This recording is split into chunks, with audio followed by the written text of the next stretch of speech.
On their anniversary, the millionaire announced his secretary was pregnant with his child, then called his wife barren, but he underestimated her power. Today's intro is too short because most of you left the story, and it hurt my hard work. Hi, my beautiful family. This is your brother, Mr. Peter. From my heart I pray, may the heavenly God bless every woman here with honor, love, and peace.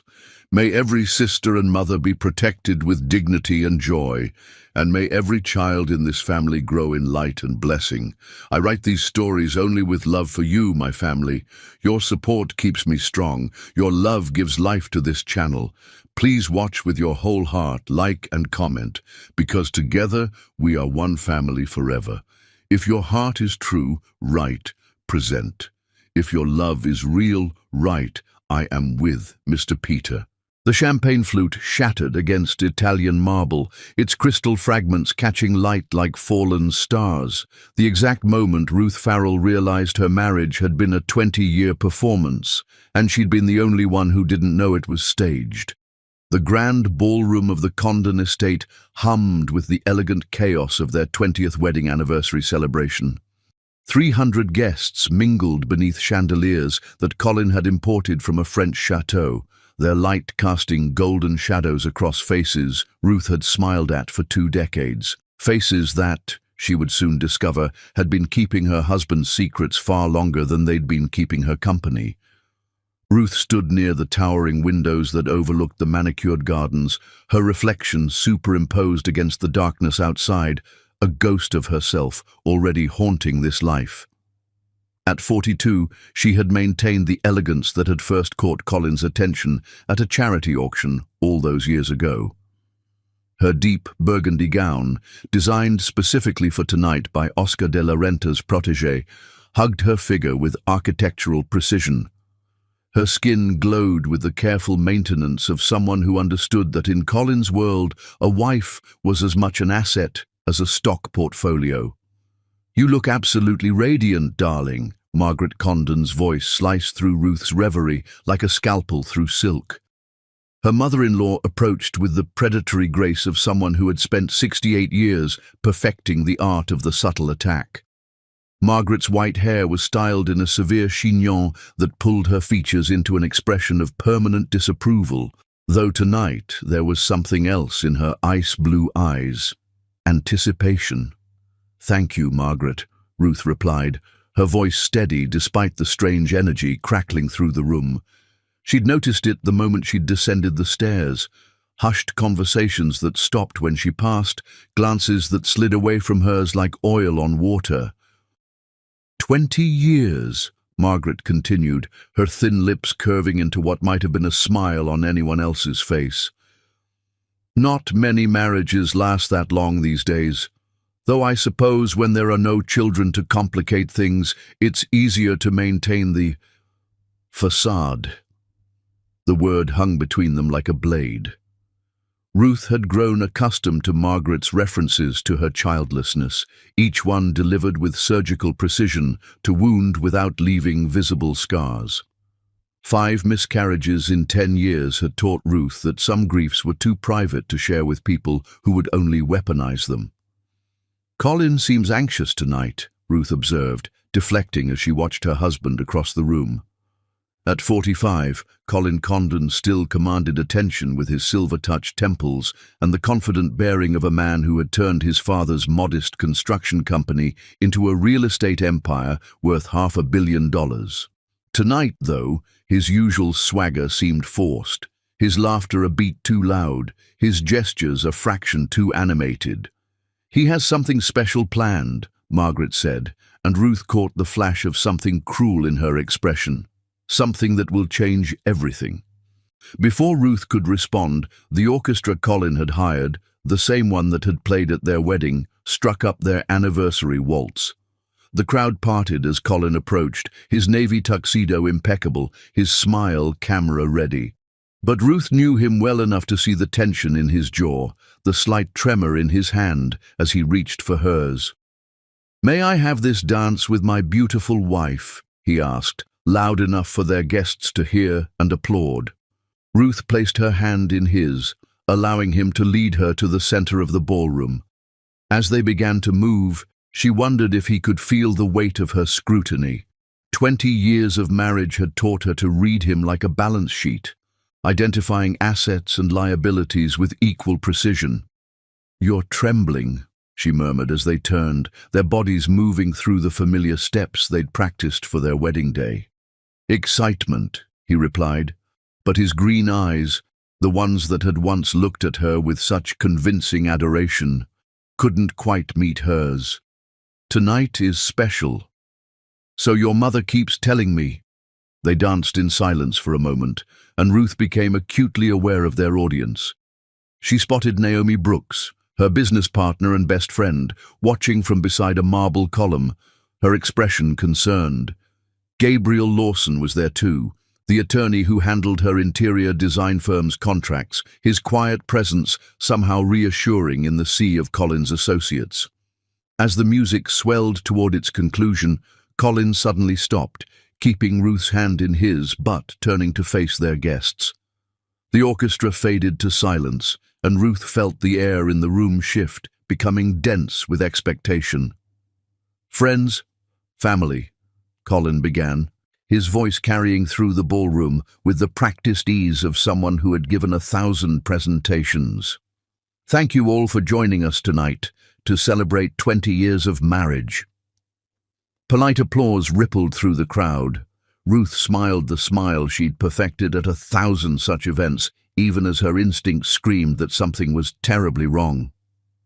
20 years, Colin continued, and Ruth noticed sweat beading at his temple despite the cool air. 20 years of building an empire, of creating a legacy. But you all know that a legacy isn't just about money or property. It's about family. It's about the future. Ruth's stomach tightened. She tried to withdraw her hand, but Colin's grip held firm. "And that's why tonight, on this special anniversary, I need to share something with all of you. Something that changes everything." The room held its breath. Ruth saw Margaret move closer, her pale eyes glittering with malicious triumph.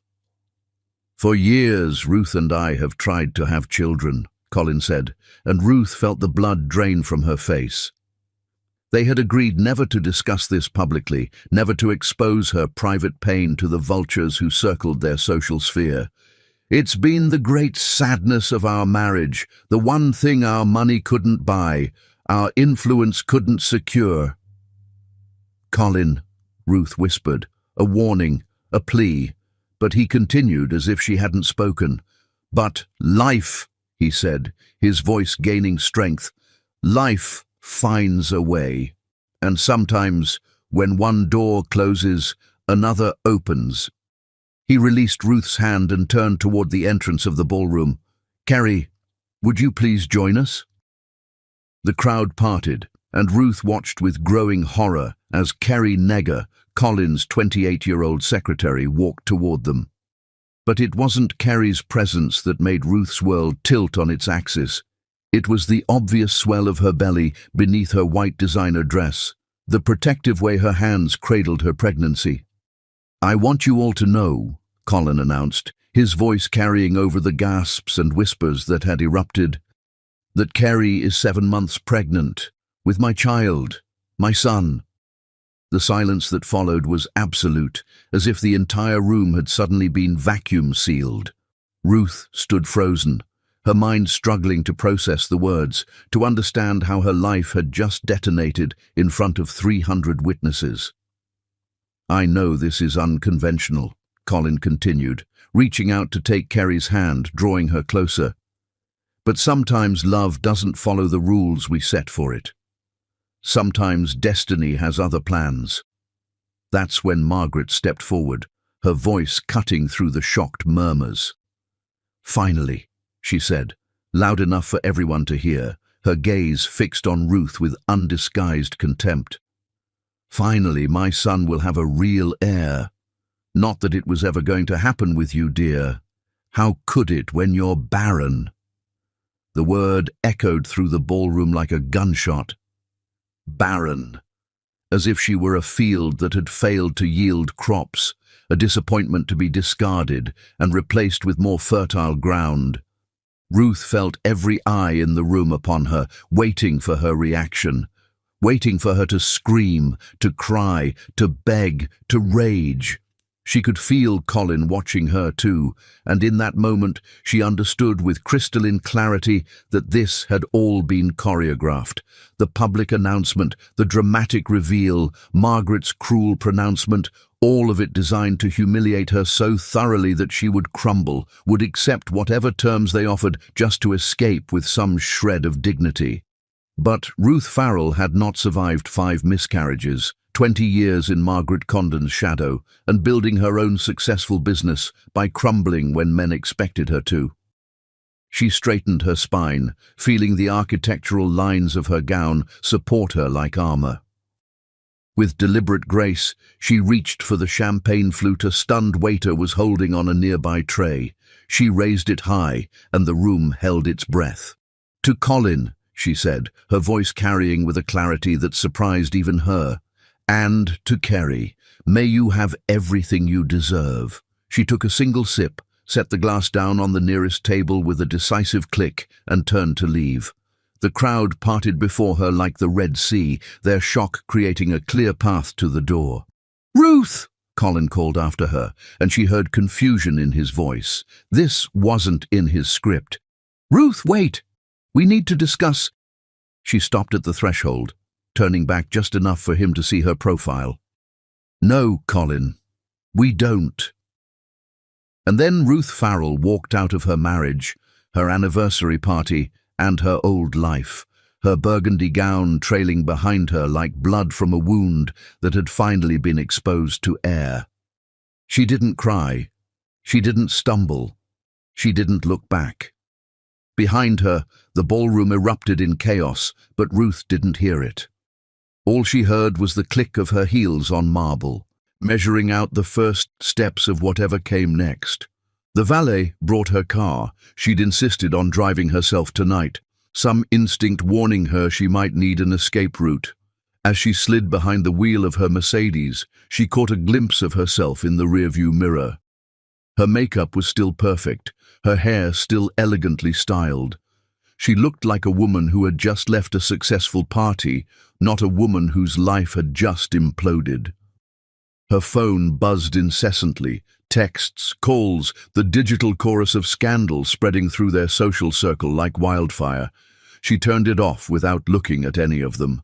There would be time for damage control later. Right now, she needed to think. She drove without destination, muscle memory navigating the familiar streets, while her mind worked through the implications of what had just happened. Colin had made a fatal error. In his arrogance, his need to control the narrative, he'd given her exactly what she needed, a public admission of adultery, witnessed by everyone who mattered in their social and business circles. He'd thought public humiliation would break her, make her pliable. Instead, he'd handed her a loaded weapon. Chapter 2. The legal storm begins. Dawn painted the sky the color of fresh bruises when Ruth Farrell signed the papers that would transform her from victim to warrior, her signature flowing across the page like a declaration of war. The law offices of Lawson and Associates occupied the 40th floor of a downtown high-rise, its floor-to-ceiling windows offering a view of the city Colin Condon claimed to own. Ruth sat across from Gabriel Lawson, studying the man Naomi had insisted was the only attorney in the state who could take on the Condon empire and win. At 44, Gabriel carried his grief like a well-tailored suit, invisible to most but unmistakably present to those who knew what to look for. His brown eyes held a depth that spoke of personal loss, and his dark hair, peppered with premature grey, gave him an air of hard-won wisdom. He had the kind of quiet presence that made people lean in when he spoke, a stillness that suggested strength held in reserve rather than weakness. "Mrs. Condon," he began, but Ruth raised her hand. "Farrell," she corrected. "I'll be using my maiden name from now on." Gabriel nodded, making a note on the legal pad before him. His handwriting was precise, architectural, the penmanship of someone who understood that details mattered. Miss Farrell, then. I've reviewed the preliminary information Naomi provided. Your husband's public announcement last night was... He paused, searching for the appropriate legal term, extraordinarily cruel. It was strategic, Ruth replied, surprised by how steady her voice sounded.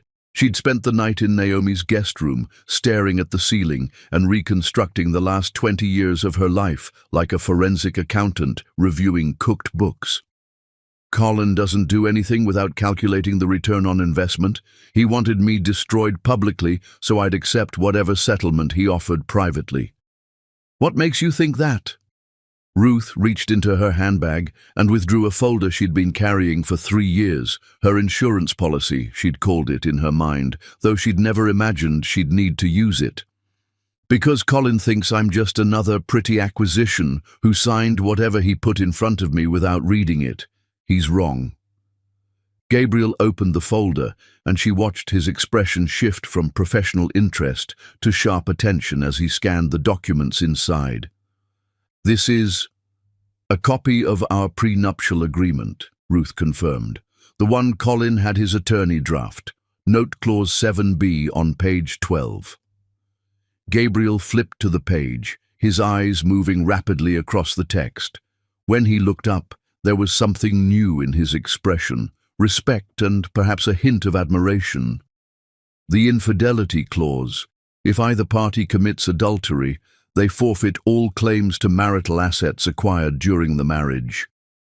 Colin was so concerned about protecting his assets from me that he insisted on the most ironclad fidelity clause his lawyer could draft, Ruth said, allowing herself a small smile. He never imagined it could work against him. His announcement last night was a public admission of adultery in front of 300 witnesses. Ruth leaned forward. But that's not all. Turn to the last page. Gabriel did, and his eyebrows rose. The signature lines. Look at the witness signature. Kerry Negger, Gabriel read, and then looked up sharply. His secretary witnessed your prenuptial agreement.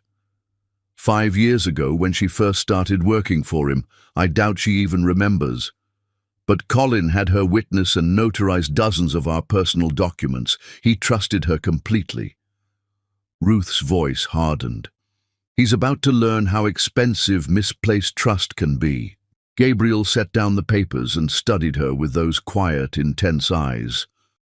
Ms. Farrell, I need to be clear about something.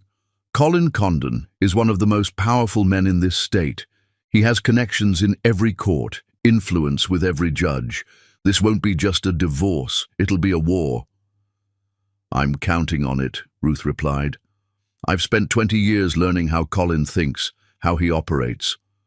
I know where everybody is buried in his business empire because I helped him bury half of them. That's dangerous knowledge. Only if I use it recklessly. Ruth met his gaze steadily. I'm not interested in revenge, Mr. Lawson. I'm interested in justice. There's a difference. Before Gabriel could respond, his office door burst open. His assistant, a usually composed woman named Caroline, looked flustered. I'm sorry, Mr. Lawson, but... Colin Condon pushed past her, his face flushed with anger, his usually perfect hair disheveled. Behind him came 2 men in expensive suits, his legal team, Ruth recognized. The sharks had scented blood in the water. Ruth, Colin said, his voice carrying the authority of a man used to being obeyed. What the hell do you think you're doing? Gabriel stood slowly, moving subtly to position himself between Colin and Ruth. Mr. Condon, you need to leave. Any communication with my client should go through proper legal channels. Your client? Colin laughed, but there was no humor in it. She's my wife. We don't need lawyers to sort this out. Actually, Ruth said, standing as well, pleased to find her legs steady. We do. You made sure of that when you decided to announce your infidelity at our anniversary party. Colin's jaw clenched. That was... I was trying to be honest. To handle things with dignity. Dignity, Ruth laughed, and the sound was like glass breaking. You announced your secretary's pregnancy at our anniversary party. Your mother called me Baron in front of everyone we know. Where exactly was the dignity in that, Colin? You don't understand, Colin said, his voice dropping to the smooth, persuasive tone that had closed 1,000 deals. Kerry means nothing. She was a mistake. The baby, we can work something out. We always do. Ruth studied the man she'd shared her bed with for 20 years, seeing him clearly for perhaps the first time. The calculated vulnerability in his eyes, the rehearsed catch in his voice, it was all performance, as scripted as last night's announcement. Mr. Jackson, Gabriel addressed one of Colin's lawyers, I'm sure you've advised your client that this meeting is inappropriate. Ms. Farrell has retained counsel. All future communication goes through me. The older of Colin's two lawyers, a silver-haired man who looked like he'd stepped from the pages of a Brooks Brothers catalogue, cleared his throat. Mr. Condon simply wanted to ensure that Mrs. Condon understands the situation fully. The prenuptial agreement is quite clear, Gabriel interrupted smoothly, particularly Clause 7b. I assume you're familiar with it since your firm drafted it? The lawyer's face went pale.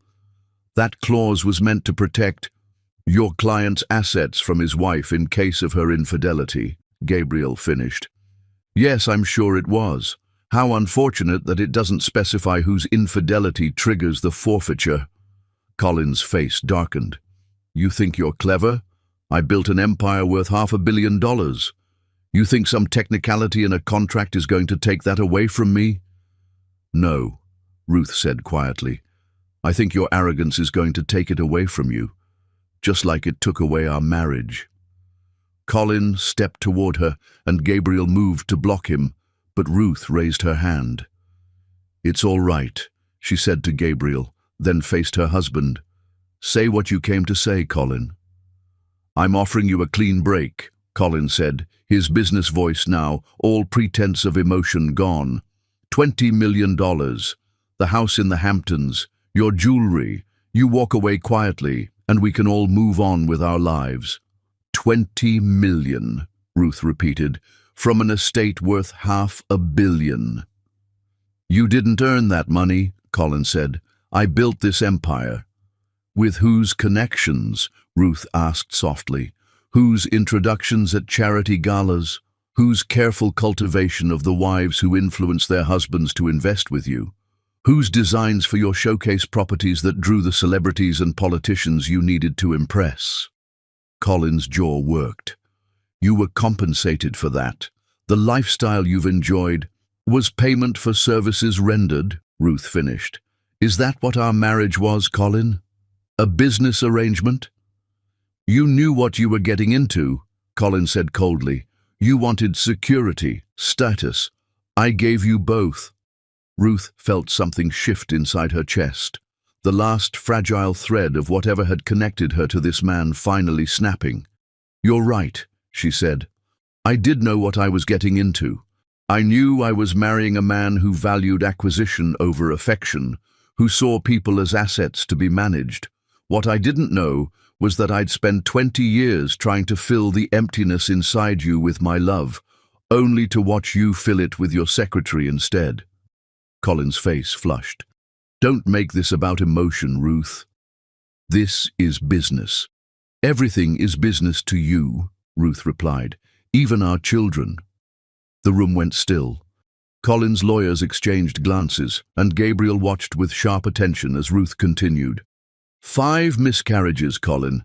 5 times I lost our children, and do you know what you said each time? We'll try again, like a failed business venture. Just another deal that didn't close. That's not, Colin started, but Ruth wasn't finished. The third one was a boy, she said, her voice steady despite the tears she refused to let fall. 16 weeks. They let me hold him. He was perfect, just too small, too early. You were in Singapore, closing a deal. You didn't come home for the funeral. You said you didn't want a funeral, Colin protested. You said, I said I couldn't bear a public ceremony. I never said I didn't want you there. Ruth turned to Gabriel. "I believe we're done here." Gabriel nodded. "Mr. Condon, gentlemen, my assistant will show you out." Colin's younger lawyer, hungry-looking and sharp-eyed, spoke up. "We'll bury you in paperwork. Discovery alone will cost more than you'll ever recover." "Actually," Gabriel said mildly, "discovery should be quite interesting. I'm particularly looking forward to reviewing Mr. Condon's financial records. All of them." Something in his tone made Colin's lawyers exchange another glance. Colin himself had gone very still. "What are you implying?" "I'm not implying anything," Gabriel replied. "I'm simply stating that in a divorce of this magnitude, full financial disclosure is required. Every account, every transaction, every irregularity will be examined." "There are no irregularities," Colin said. But Ruth heard the slight uncertainty in his voice. "Then you have nothing to worry about," Gabriel said pleasantly. "Caroline, please show these gentlemen out." Colin looked at Ruth one last time. "You're making a mistake. I'm offering you a generous settlement. Take it, or you'll get nothing." Ruth met his gaze steadily. "I've already had nothing, Colin. 20 years of nothing dressed up as everything. I think I'll take my chances with the truth instead." After they left, Ruth sank back into her chair, suddenly exhausted. Gabriel poured her a glass of water from a crystal pitcher, and she accepted it gratefully. "You did well," he said quietly. "But he's right about one thing. This is going to get ugly." "It already is ugly," Ruth replied. "I'm just finally admitting it." Gabriel returned to his seat, picking up his legal pad. "Tell me about the financial irregularities." Ruth smiled grimly. "How much time do you have?" "As much as you need," Gabriel replied, and something in his tone made her look at him more closely. There was a steadiness to him, a quiet strength that reminded her of still water running deep. "Colin has been keeping 2 sets of books for years," Ruth began. "One for the IRS, one for his investors." "I know because I've seen both." Gabriel's pen stopped moving. "You have proof?" "I have better than proof," Ruth said, reaching into her bag again. "I have the passwords to his private servers. Colin always said I had no head for business, so he never bothered to change them after showing me how complicated his work was." "Ms. Farrell," Gabriel said slowly, "are you telling me you have access to evidence of financial fraud?" "I'm telling you that Colin Condon built his empire on a foundation of lies, and I know where every crack in that foundation is." She met his eyes. "The question is, what are we going to do about it?" Gabriel was quiet for a long moment, and Ruth saw him weighing options, calculating risks. Finally he spoke. "We're going to need help, federal help. This is bigger than a divorce." "I know," Ruth said. "That's why I chose you. Naomi said you used to work for the Justice Department before." She trailed off, realizing she was approaching personal territory. "Before my wife got sick," Gabriel finished quietly. "Yes, I did. I still have contacts there." "I'm sorry," Ruth said. "About your wife?" Gabriel nodded, his eyes distant for a moment. "Cancer doesn't announce itself at anniversary parties, but the result is the same. Everything changes in an instant." They sat in silence for a moment, 2 people who understood loss in different ways. Chapter 3. Evidence and Empathy. The USB drive weighed no more than a breath, but as Ruth placed it on Gabriel's desk, she felt the gravity of 20 years of secrets shift the very air in the room. It was past midnight, 2 weeks after that first meeting, and the law offices of Lawson and Associates had taken on the quality of a war room. Boxes of documents lined the walls, laptops hummed with activity, and the conference table was buried under financial statements that told the story of Colin Condon's empire in numbers that didn't quite add up. Gabriel had loosened his tie, his jacket draped over his chair, sleeves rolled up to reveal forearms marked with ink stains from hours of note-taking. Ruth had never seen him as anything but perfectly composed, but tonight there was something different about him, an intensity that made him seem more real, more human. "What's on it?" he asked, not touching the drive yet, as if he understood its significance. "Everything," Ruth replied, settling into the chair across from him. She'd changed from her business suit into jeans and a cashmere sweater, having learned that revenge required comfort as much as courage. 7 years of emails between Colin and his accountant discussing how to hide assets, recorded conversations from his home office. Connecticut is a one-party consent state, and I was always that party. Documentation of bribes to city officials for zoning permits. And a particularly interesting series of messages between Colin and Margaret about moving money offshore. Gabriel picked up the drive, turning it over in his fingers. Ruth, this is dangerous. If Colin finds out you have this—" "He won't," Ruth interrupted. "Colin's greatest weakness has always been his assumption that everyone else is as stupid as he believes them to be. He taught me how to use his computer systems, showed me his filing methods, even gave me his passwords, all while explaining how I shouldn't worry my pretty head about such complicated matters." A ghost of a smile crossed Gabriel's face. "He underestimated you." "Everyone does," Ruth said simply. "It's been my greatest advantage."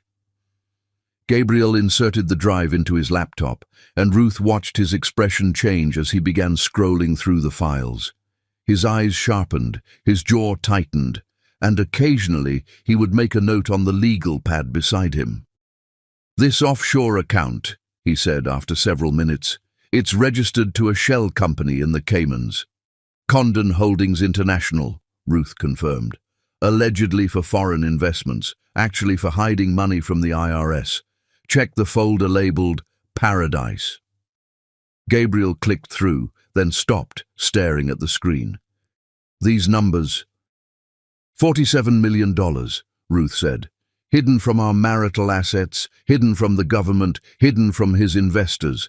Colin's been skimming from his development projects for years, billing for materials and labor that were never provided, then moving the money offshore." "This is federal crime territory," Gabriel said quietly. "Wire fraud, tax evasion, money laundering." "I know," Ruth said. "I've had 3 years to think about what to do with this information. I kept telling myself I was staying for love, that things would get better, but really, I think I was waiting." "For what?" "For him to give me a reason to use it." She laughed bitterly. "I suppose I should thank him for the anniversary party. He made it so easy." Gabriel looked up from the screen, studying her with those thoughtful brown eyes. "You've been planning this for 3 years?" "Not planning," Ruth corrected. "Preparing. There's a difference. I hoped I'd never need to use any of this. I wanted our marriage to work. I wanted the man I married to come back." She paused, her fingers tracing patterns on the polished wood of his desk. "But that man never existed, did he? I married a fiction that Colin performed until he got what he wanted." "What did he want?" "Respectability, connections. My father was a federal judge before he died. My mother's family owned half the historical properties in Connecticut. Colin was new money, desperate to become old money. I was his ticket to legitimacy." Gabriel closed the laptop carefully. "Ruth, I need to ask you something, and I need you to be completely honest." She nodded. "Is any of this about revenge?" Ruth considered the question, appreciating that he'd asked it. "Yes," she said finally, "but not the way you might think. I don't want to destroy Colin just to watch him burn. I want him to face consequences for the first time in his life. I want him to understand what it feels like to have everything you've built taken away by someone you trusted. That's still revenge. Maybe, but it's also justice. How many contractors has Colin refused to pay, claiming their work was substandard? How many small businesses has he crushed to build his developments? How many investors has he deceived?" She leaned forward. "I've watched him destroy people for 20 years, Gabriel. Good people who did nothing wrong except trust Colin Condon. So yes, maybe I want revenge, but mostly I want him stopped." Gabriel was quiet for a moment, then reached for his phone. "I need to call my contact at the FBI. This is going to trigger a federal investigation." "Wait," Ruth said, and he paused. "There's something else you should know. Kerry Nager, she's not his first affair." Gabriel set down the phone. "How many?" "That I know of?" "7. But Kerry's different. She's the first one he got pregnant, or at least the first one he kept pregnant." "What do you mean?" Ruth's voice hardened.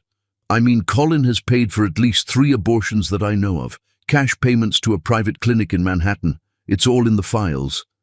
But Kerry refused. She wanted the baby. Colin tried to pay her off, but she threatened to go public. So he did what Colin always does. He changed the narrative, made it seem like his idea, his choice, turned it into another acquisition to add to his portfolio." "Do you have proof of the payments?" "Check the file marked medical. You'll find the receipts. He was stupid enough to keep them for tax purposes, claiming them as medical expenses for employees." Gabriel pulled up the file, his expression darkening as he read. "This is... God, Ruth. I'm sorry." "Don't be sorry for me," Ruth said. "Be sorry for Kerry. She thinks she's won something. She has no idea she's just become Colin's newest prisoner." As if summoned by her name, Gabriel's phone buzzed. He glanced at it, frowning. "Speak of the devil. Kerry Nager is in the lobby. She wants to talk to you." Ruth straightened. "Kerry's here. At midnight. Security says she's distressed. Should I have them send her away?" Ruth considered for a moment. "Number, send her up. This should be interesting." 5 minutes later, Kerry Nager entered Gabriel's office, and Ruth was struck by how young she looked. 28 years old, 7 months pregnant, and despite the designer maternity dress and expensive jewelry Colin had obviously lavished on her, she looked like a child playing dress-up in her mother's clothes. "Ruth," Kerry began, then stopped, seeming to realize the inappropriateness of the familiarity. "Mrs. Condon." "Ms. Farrell," Ruth corrected gently. "Sit down, Kerry. You shouldn't be standing in your condition." Kerry sank into a chair, her hands protective over her belly. Up close, Ruth could see she'd been crying. Her perfect makeup was smudged, her eyes red and swollen. "He's not what I thought," Kerry said without preamble. "Colin, he's not who I thought he was." "No," Ruth agreed. "He never is. He told me you were cold, that your marriage had been over for years, that you had an arrangement." "We did have an arrangement," Ruth said. "It was called marriage. I honored it. He didn't." Kerry's face crumpled. "I found something. On his computer. He gave me his passwords, said we shouldn't have secrets if we were going to be a family." Ruth exchanged a glance with Gabriel. "What did you find?" Kerry pulled out her phone with shaking hands, showing them a screenshot of an email. "He's been writing to someone named Ashley, a yoga instructor in Los Angeles. He's been saying the same things to her that he said to me, about leaving his cold wife, about starting fresh, about building a life together." "When was this email sent?" Gabriel asked. 3 days ago, after the anniversary party, after he announced I was pregnant in front of everyone." Kerry's voice broke. "He's already planning to replace me, isn't he? Just like he replaced you."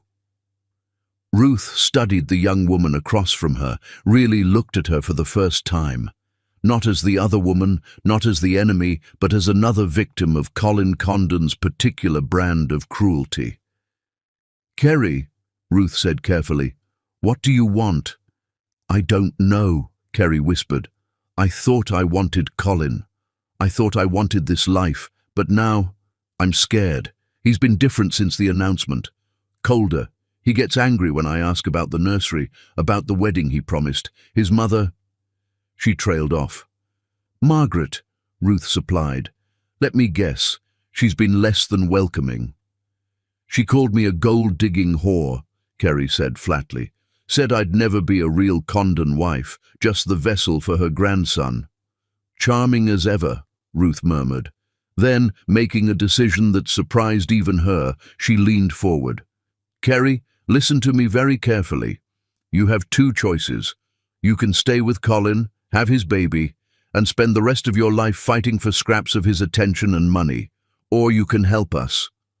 Help you? Kerry looked confused. Why would you want my help? Because you have access Colin doesn't know about.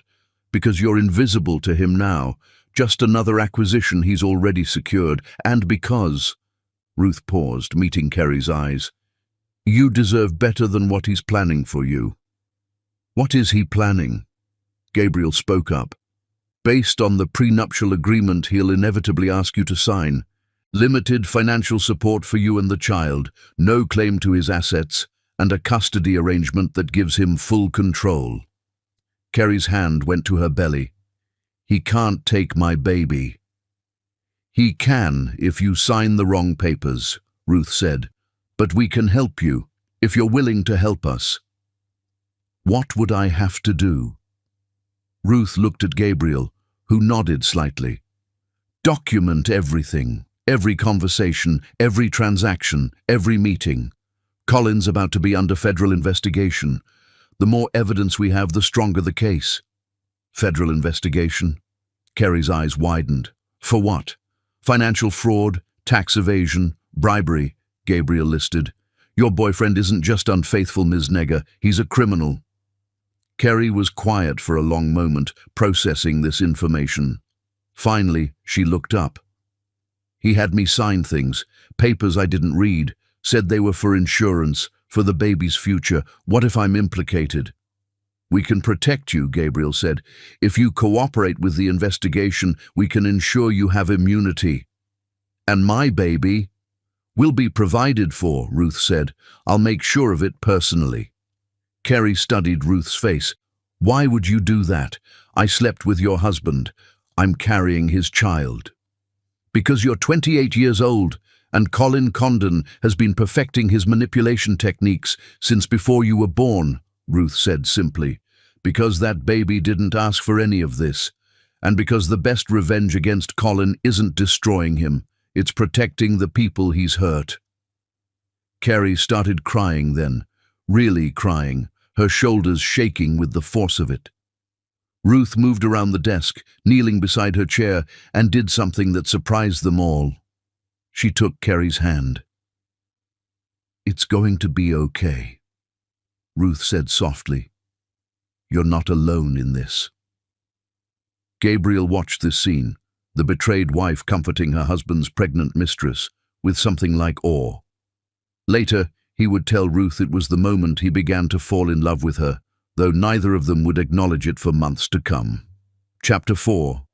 The Grandmother's Wisdom. Stella Farrell's hands moved through bread dough like a pianist through a familiar sonata, each fold and press a meditation that had sustained her through 70 years of joys and sorrows. Ruth sat at the kitchen table of her grandmother's house in Savannah, the same table where she'd done homework as a child, where she'd announced engagement to Colin, where she'd cried after her first miscarriage. The morning sun streamed through windows lined with bottles of colored glass, casting rainbow patterns across the flour-dusted surface. You always come home when you're hurting, Stella said without turning around, even when you don't admit you're hurt. I'm not hurt, Grandma, Ruth replied automatically. I'm angry. Stella shaped the dough into a loaf with practiced efficiency. Anger's just hurt that's learned to fight back. Question is, who you fighting, Colin or yourself? Ruth traced a finger through the flour on the table, drawing patterns she didn't recognize. He announced his secretary's pregnancy at our anniversary party, in front of everyone. I heard. Stella covered the dough with a clean towel and finally turned to face her granddaughter. At 70, she moved with the deliberate grace of someone who had learned not to waste motion or words. Her face, lined with decades of laughter and tears, held the kind of beauty that transcended age. Also heard you walked out with your head high and didn't give him the satisfaction of seeing you break. How did you? Naomi called. That girl loves you like a sister, said you're staying with some lawyer now, planning to take Colin for everything he's worth. Gabriel Lawson. He's helping with the divorce. Stella poured 2 cups of coffee from the pot that was always brewing, adding cream and sugar to Ruth's without asking. Some things never changed. Tell me about him. Gabriel? He's competent, thorough. He used to work for the Justice Department. That's not what I asked. Ruth looked up, meeting her grandmother's knowing eyes. He lost his wife, cancer, 3 years ago. So he knows about grief. Yes, and he looks at you how? Grandma, baby girl, I've got 7 decades of watching people. I know when a man's looking at a woman with interest and when he's looking at her with recognition. Which is it? Ruth considered lying, but Stella had always seen through her facades. Recognition, I think. Like he sees something in me that he understands. The wounded recognize the wounded, Stella said, settling into her chair with the careful movements of someone whose bones remembered every year. Your grandfather was like that. First time I met him, after your daddy's father passed, he didn't try to fix me or save me. He just saw me, all of me, the broken parts and the parts still standing. This isn't about romance, Grandma. It's about divorce, about justice. Is it? Stella sipped her coffee. Tell me, what you planning to do when you've got Colin's money and he's in whatever prison they put rich white folks in? I haven't thought that far ahead. Haven't you? Ruth Marie Farrell, you've been planning your whole life. Even as a little girl, you had lists and strategies and backup plans for your backup plans. You telling me you're going into battle against your husband without knowing what victory looks like? Ruth was quiet for a moment. Outside, she could hear the familiar sounds of the neighborhood waking up, dogs barking, cars starting, children calling to each other. This street hadn't changed in 40 years, a pocket of constancy in a world that seemed to shift beneath her feet daily. I found out about the others, she said finally. The other women. 7 that I know of. 3 who got pregnant. Colin paid for them to take care of it. Stella's face didn't change, but her hand reached across the table to cover Ruth's. I'm sorry, baby. The one who's pregnant now, Kerry, she refused to get rid of it. So Colin decided to claim it, make it part of his grand narrative. His legacy. Ruth laughed bitterly. 5 times I miscarried, Grandma, 5 times, and each time he acted like it was my failure, like I was defective merchandise. You are not defective, Stella said firmly. You are not merchandise. You are my granddaughter, descended from women who survived slavery, who built schools during Reconstruction, who marched for civil rights, who raised families and ran businesses and changed the world one stubborn step at a time. You are not defined by what your body couldn't do or what that man couldn't see. I know that. Intellectually, I know that. But sometimes knowing and feeling are 2 different countries with no bridge between them. Stella squeezed her hand. Tell me about the baby, the boy, the one at 16 weeks. Ruth's breath caught. She'd never told anyone about that, not even Naomi. How did you? I know my granddaughter. I know which losses carved the deepest grooves in your heart. Tell me. He was perfect, Ruth whispered. 10 fingers, 10 toes. They let me hold him for an hour. The nurse took pictures, made handprints and footprints. I named him Samuel, after great-grandfather. Colin never knew. He was in Singapore, and when he came back, I just told him I'd lost the baby. He never asked for details. Where are the pictures? In a safety deposit box, along with the divorce papers I've had drawn up 3 times over the years, but never filed. Why didn't you? File, I mean.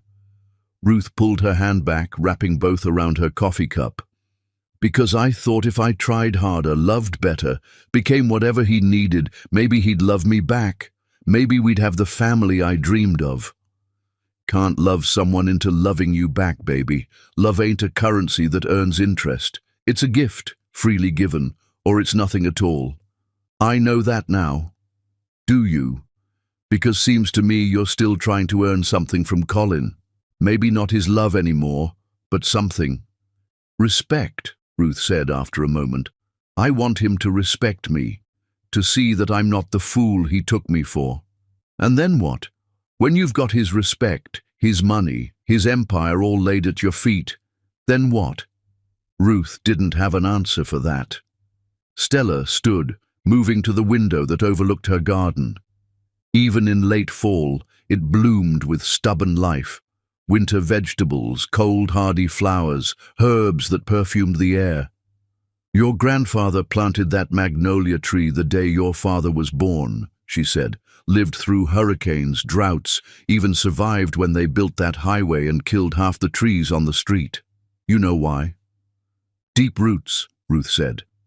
It was a familiar story, one she'd heard throughout her childhood. Deep roots, yes, but more than that. It bends. Every storm that comes through, that tree bends almost to breaking, but it doesn't break. And when the storm passes, it straightens back up. A little scarred, maybe, but still reaching for the sun. I'm not a tree, Grandma. No, you're not. You're something stronger. You're a black woman who survived 20 years in a world that told you every day you weren't enough.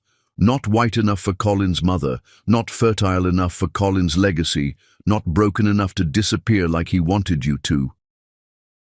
Stella turned from the window. So, I'll ask you again. What are you fighting for? Justice? Revenge? Or are you fighting to remember who you were before Colin Condon tried to remake you in his image?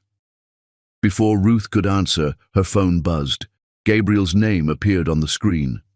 Take it, Stella said, but remember what I said. Ruth stepped onto the back porch to answer. Gabriel. Ruth, where are you? His voice was tense, worried. Savannah, at my grandmother's. I needed to think. You need to come back. Now Colin's made a move. What kind of move? He's filed a motion claiming you're mentally unstable, that your actions since the anniversary party prove you're having a breakdown. He's trying to have you declared incompetent. Ruth's hand tightened on the phone. He's what? There's more. He's got affidavits from 3 psychiatrists claiming you've been under their treatment for severe depression and paranoid delusions. I've never seen a psychiatrist in my life. I know, they're fabricated. But one of them has hospital letterhead from when you were admitted for your miscarriages. He's using your grief against you, Ruth. Ruth felt something cold and sharp crystallize in her chest. I'll be there in 3 hours. Ruth, 3 hours, Gabriel. She hung up and found Stella standing in the doorway, having heard everything. Now, her grandmother said quietly, now you know what you're fighting for. What? The truth. Your truth. The truth of who you are and what you've survived. That man wants to rewrite your history, make you the crazy woman who couldn't handle his success. You going to let him? No. Then you better get moving. But Ruth? Yes, Grandma. Remember that magnolia tree. The storm's here, baby. Time to show how deep your roots really go. Ruth hugged her grandmother, breathing in the familiar scent of flower and lavender that had meant safety her entire life. I love you. I love you too, baby. Now go show that man what we're made of. The drive back to Connecticut gave Ruth time to think, to plan. Colin had made a critical error. In trying to paint her as crazy, he'd revealed his desperation. The mental incompetence claim meant he was scared of what she knew, what she could prove. It also meant he was willing to use her deepest pain, the loss of their children, as a weapon against her. By the time she reached Gabriel's office, she had her strategy mapped out. Colin wanted to question her sanity? Fine. She'd give him, and the court, such a clear view of her mental state that his lies would crumble like tissue paper in rain. Gabriel was waiting in his office, files spread across his desk, his tie loosened, and his eyes shadowed with exhaustion. He looked up when she entered, and she saw relief flash across his face. "You're here." "I'm here, and I'm ready to fight." He studied her for a moment, and she wondered what he saw. The wronged wife, the grieving mother, or something else, something harder and more determined. "Good," he said finally, "because I've been doing some digging. Those psychiatrists Colin cited, 2 of them have been paid consultants for his company. The 3rd is his golf buddy. We can prove the connections, prove the conflict of interest." "That's not enough," Ruth said. "We need to do more than defend. We need to attack. What do you have in mind?" Ruth smiled, and it was the smile of a woman who had found her strength in the midst of her storm. "Colin wants to talk about mental health. Let's talk about his. Let's talk about the narcissistic personality disorder that 3 different marriage counselors suggested he might have. Sessions he walked out of, by the way. Let's talk about his cocaine use in the early 2000s, which I have receipts for. Let's talk about the violent outbursts that left holes in our bedroom wall, which I have photos of." Gabriel's eyes widened. "You documented all of that?" "My grandmother taught me to keep records. Memory fades," she always said, "but paper remembers. I have 20 years of paper, Gabriel. 20 years of evidence that Colin Condon is exactly who I say he is. This changes everything. With this, we can not only fight the incompetence claim, we can go on the offensive." Ruth moved to the window, looking out at the city lights beginning to twinkle in the growing darkness. "Kerry called me. She's scared. Colin's been pressuring her to sign papers, threatening to abandon her if she doesn't. We can file for a protective order. Number, let him threaten her. Let him show his true colors. The more desperate he gets, the more mistakes he'll make." She turned back to Gabriel. "I want to offer Kerry something. Full immunity in exchange for her testimony, plus a trust fund for the baby. Enough to ensure she never has to depend on Colin for anything." "That's generous. It's strategic. Colin's worst nightmare isn't losing his money, it's losing control. If Kerry testifies about his attempts to coerce her, about the other women, about the payments for abortions, his reputation won't just be damaged, it'll be destroyed." Gabriel was quiet for a moment, then said, "There's something else. My contact at the FBI called. They've been investigating Colin for 6 months already. Your evidence just gave them what they needed to move forward. They want to meet with you." "When?" "Tomorrow morning." Ruth nodded. "Then we'd better get prepared." They worked through the night, organizing documents, preparing statements, building a case that would withstand any attack Colin might launch. As dawn broke through the windows, Ruth realized she wasn't tired. If anything, she felt more energized than she had in years. "You should rest," Gabriel said, looking at her with concern. "The meeting's in 3 hours." "I'll rest when this is over," Ruth replied. Then, softer, "Thank you. For everything. You don't have to thank me. This is my job." "No," Ruth said, meeting his eyes. "It's more than that, and we both know it." Something passed between them then, an acknowledgement of the connection that had been building since that first meeting. But this wasn't the time for whatever was growing between them. This was the time for war, and Ruth Farrell was ready to win. Chapter 5. The Courtroom Battle. "Your Honor, my client is clearly suffering from delusional episodes brought on by the trauma of her repeated miscarriages and the shock of learning about her husband's relationship with Ms. Negger." Colin's attorney, William Jackson, delivered the words with the practiced sincerity of a man who had assassinated hundreds of characters in dozens of courtrooms. He stood before Judge William Hayes, a silver-haired man whose expression remained carefully neutral despite the circus this divorce had become. Ruth sat beside Gabriel, her posture perfect, her face calm. She wore a simple black suit that emphasized her dignity rather than her wealth. Gabriel's suggestion, and a good one. Across the aisle, Colin sat with his team of 3 lawyers, his jaw tight with barely controlled anger. Kerry was notably absent, though Ruth knew she was waiting in a nearby room, ready to testify if called. These alleged business irregularities she claims to have discovered, Jackson continued, are simply the fantasies of a woman desperate to punish her husband for finding happiness elsewhere. We have statements from 3 prominent psychiatrists. Objection, Gabriel said, rising smoothly. Those psychiatrists have never treated my client. Their statements are based entirely on second-hand information provided by Mr. Condon. Your Honor, Jackson said, the psychiatrists based their evaluations on documented incidents. What documented incidents? Gabriel interrupted. The hospital records from my client's miscarriages. Since when is grief a mental illness? Judge Hayes raised a hand. Gentlemen, let's maintain decorum. Mr. Jackson, do any of these psychiatrists have first-hand treatment experience with Ms. Farrell? Jackson hesitated.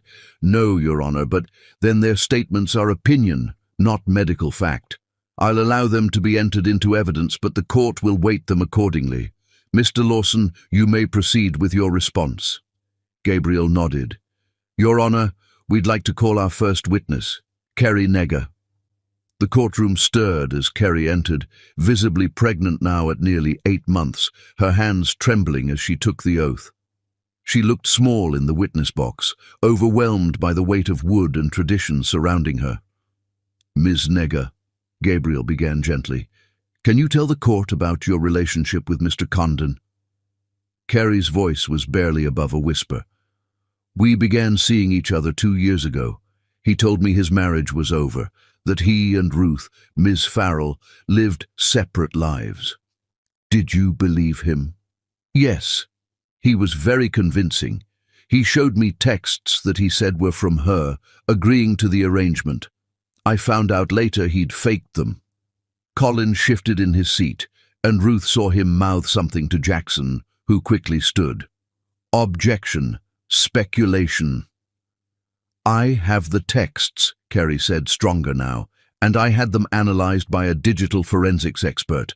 They were created on Colin's computer, not Ruth's phone. Continue, Judge Hayes said, his interest clearly piqued. When I told Colin I was pregnant, Kerry continued, he tried to convince me to terminate. When I refused, he threatened to fire me, to ruin my reputation. He said no one would believe a secretary over Colin Condon. What changed his mind? Kerry looked directly at Colin for the first time. I told him I'd recorded our conversations, all of them, including the ones where he talked about hiding money from the IRS. The courtroom erupted. Jackson shot to his feet, demanding the recordings be ruled inadmissible, while Colin's face turned an alarming shade of red. Judge Hayes had to gavel for order 3 times before the room settled. Ms. Negger, the judge said, do you have these recordings with you? Yes, Your Honor.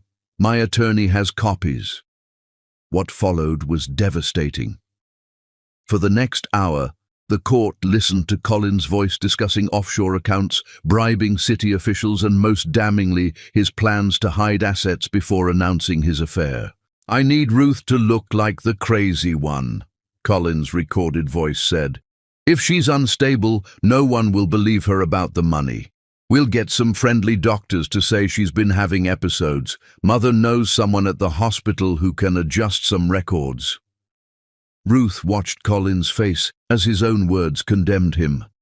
This was the man she'd loved, or thought she'd loved, the man she'd tried to have children with, the man who had held her as she cried after each miscarriage, all while planning her destruction.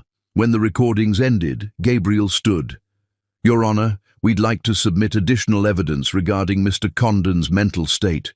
Objection! Jackson practically shouted. My client's mental health is not in question here. It is now. Gabriel replied calmly. Mr. Condon has accused my client of mental instability. We have the right to examine his own psychological fitness, especially given what we've just heard. Judge Hayes nodded. I'll allow it. Gabriel presented reports from 3 different marriage counselors, all suggesting Colin showed signs of narcissistic personality disorder. He submitted credit card records showing thousands of dollars in cocaine purchases. He showed photos of holes punched in walls, furniture destroyed in rages, a pattern of violence that Ruth had hidden for years. Ms. Farrell, Gabriel said, would you please take the stand? Ruth rose, smoothing her skirt, and walked to the witness box with measured steps. She'd testified in depositions, but this was different. This was public. This was the moment she reclaimed her narrative. Ms. Farrell, Gabriel began, Mr. Condon's team claims you're mentally unstable. How do you respond to that? Ruth looked directly at Colin as she answered, I've been many things in our 20-year marriage. Hopeful, heartbroken, disappointed, lonely, but never unstable. If anything, I've been too stable, too willing to accept the unacceptable in the name of preserving our marriage. Can you elaborate? I stayed silent when Colin had his first affair, 3 years into our marriage. I said nothing when I found charges for jewelry I never received, dinners at restaurants I'd never been to. I kept quiet about the verbal abuse, the gaslighting, the times he told me I was lucky he stayed with me despite my failure to give him children. Why did you stay silent? Ruth's voice was steady, clear. Because I believed marriage was sacred. Because I thought if I loved him enough, he would change. Because I was raised to believe that a strong woman could weather any storm. She paused. I was wrong. Some storms don't pass. Some storms just teach you to live in perpetual rain. Tell us about the miscarriages. This was the hardest part, but Ruth had prepared for it. 5 times I carried Colin's children. 5 times my body couldn't hold on to them. Each loss broke something in me that never quite healed. But I wasn't mentally ill. I was grieving. There's a difference.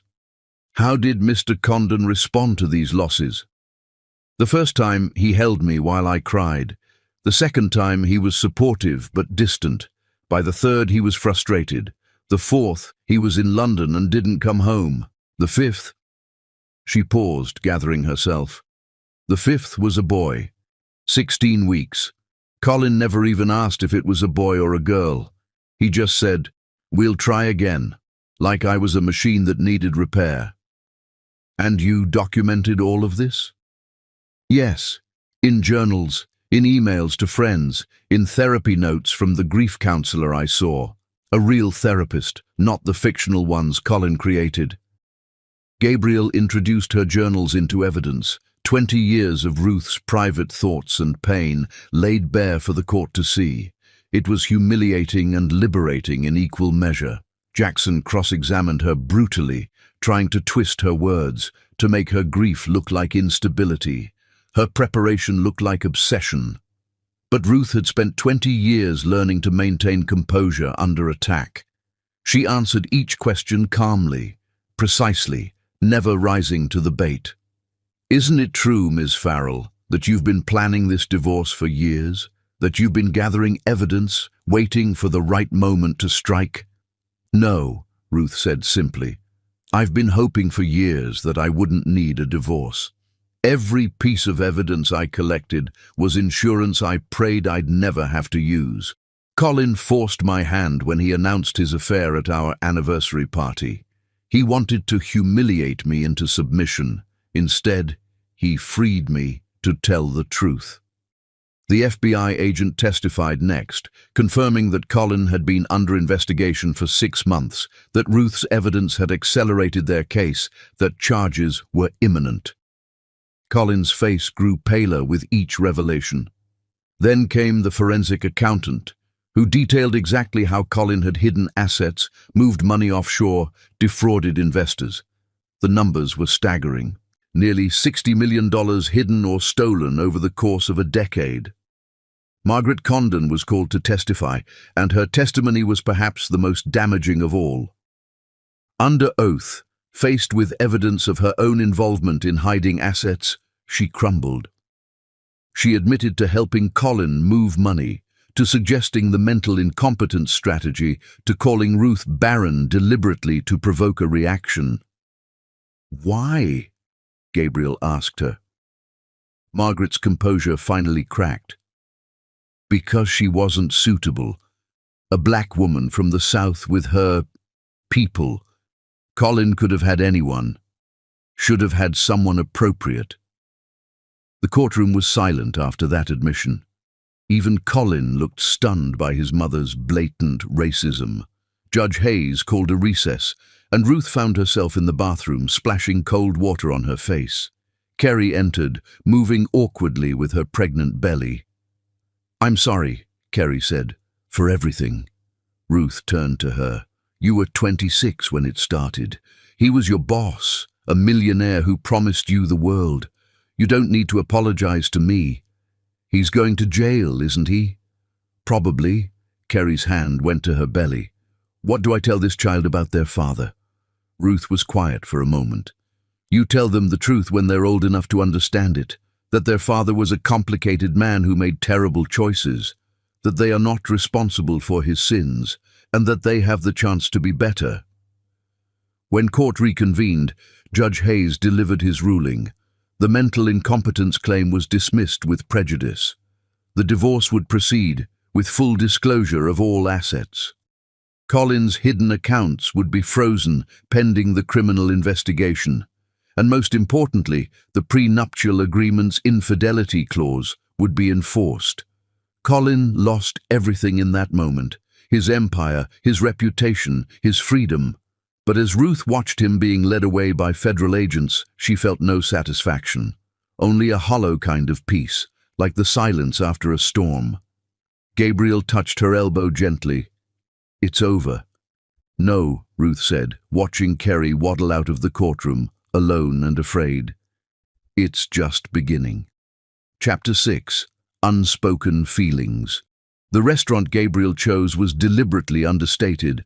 No Michelin stars, no month-long waiting list, just excellent food and quiet corners where two people could talk without being overheard or photographed.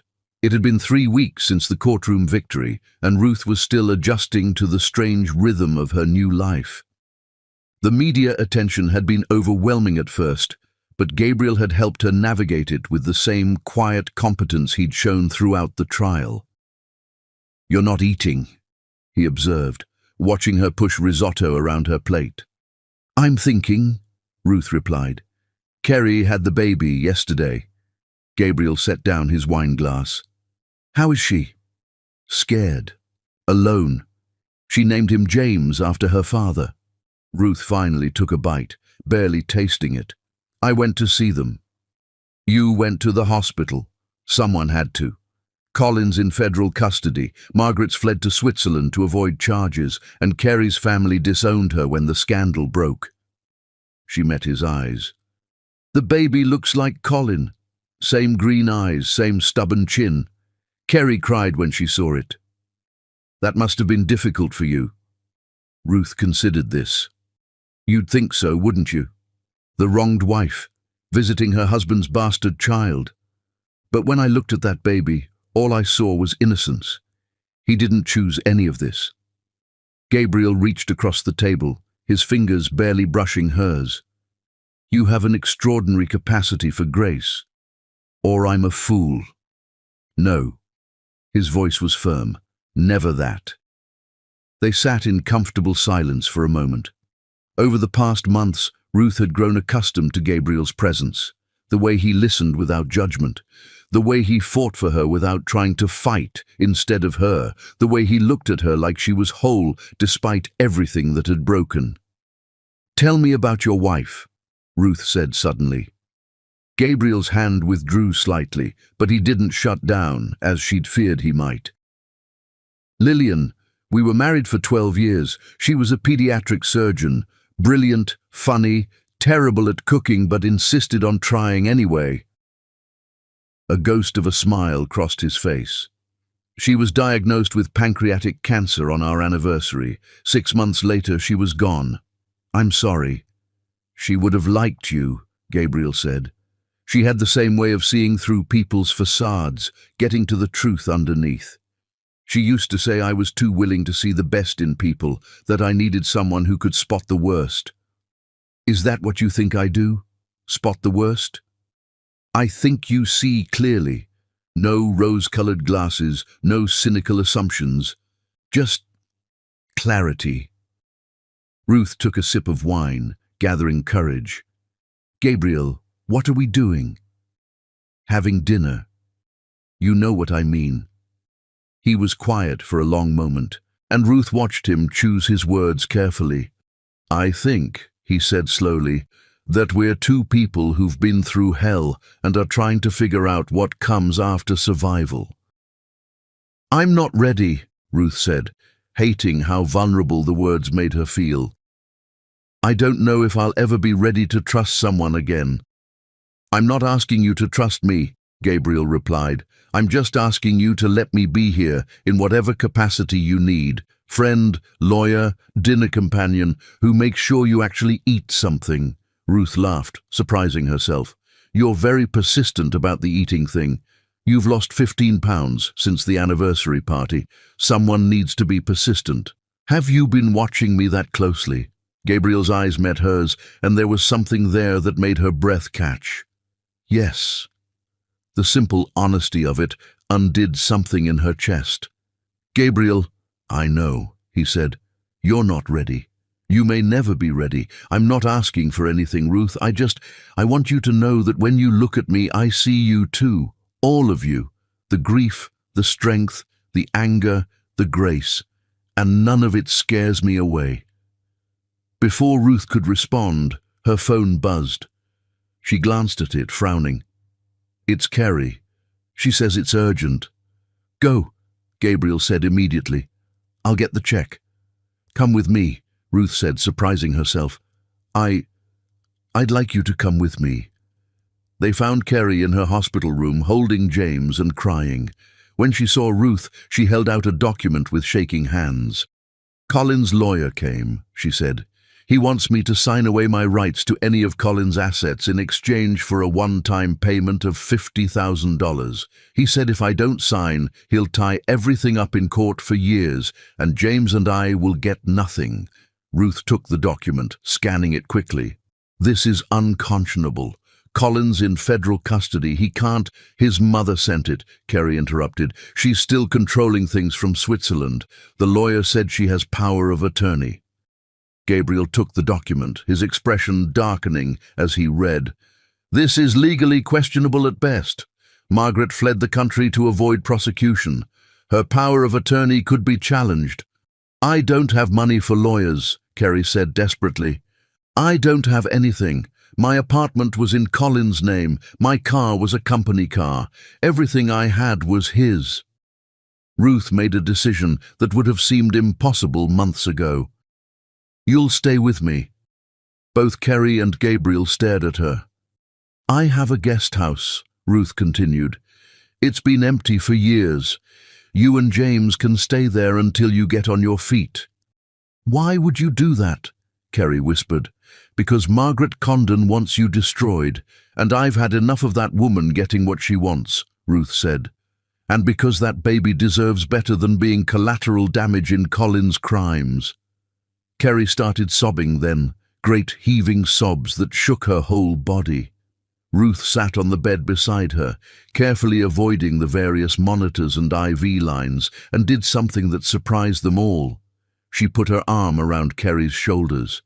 It's going to be okay, Ruth said, and for the first time in months, she actually believed it.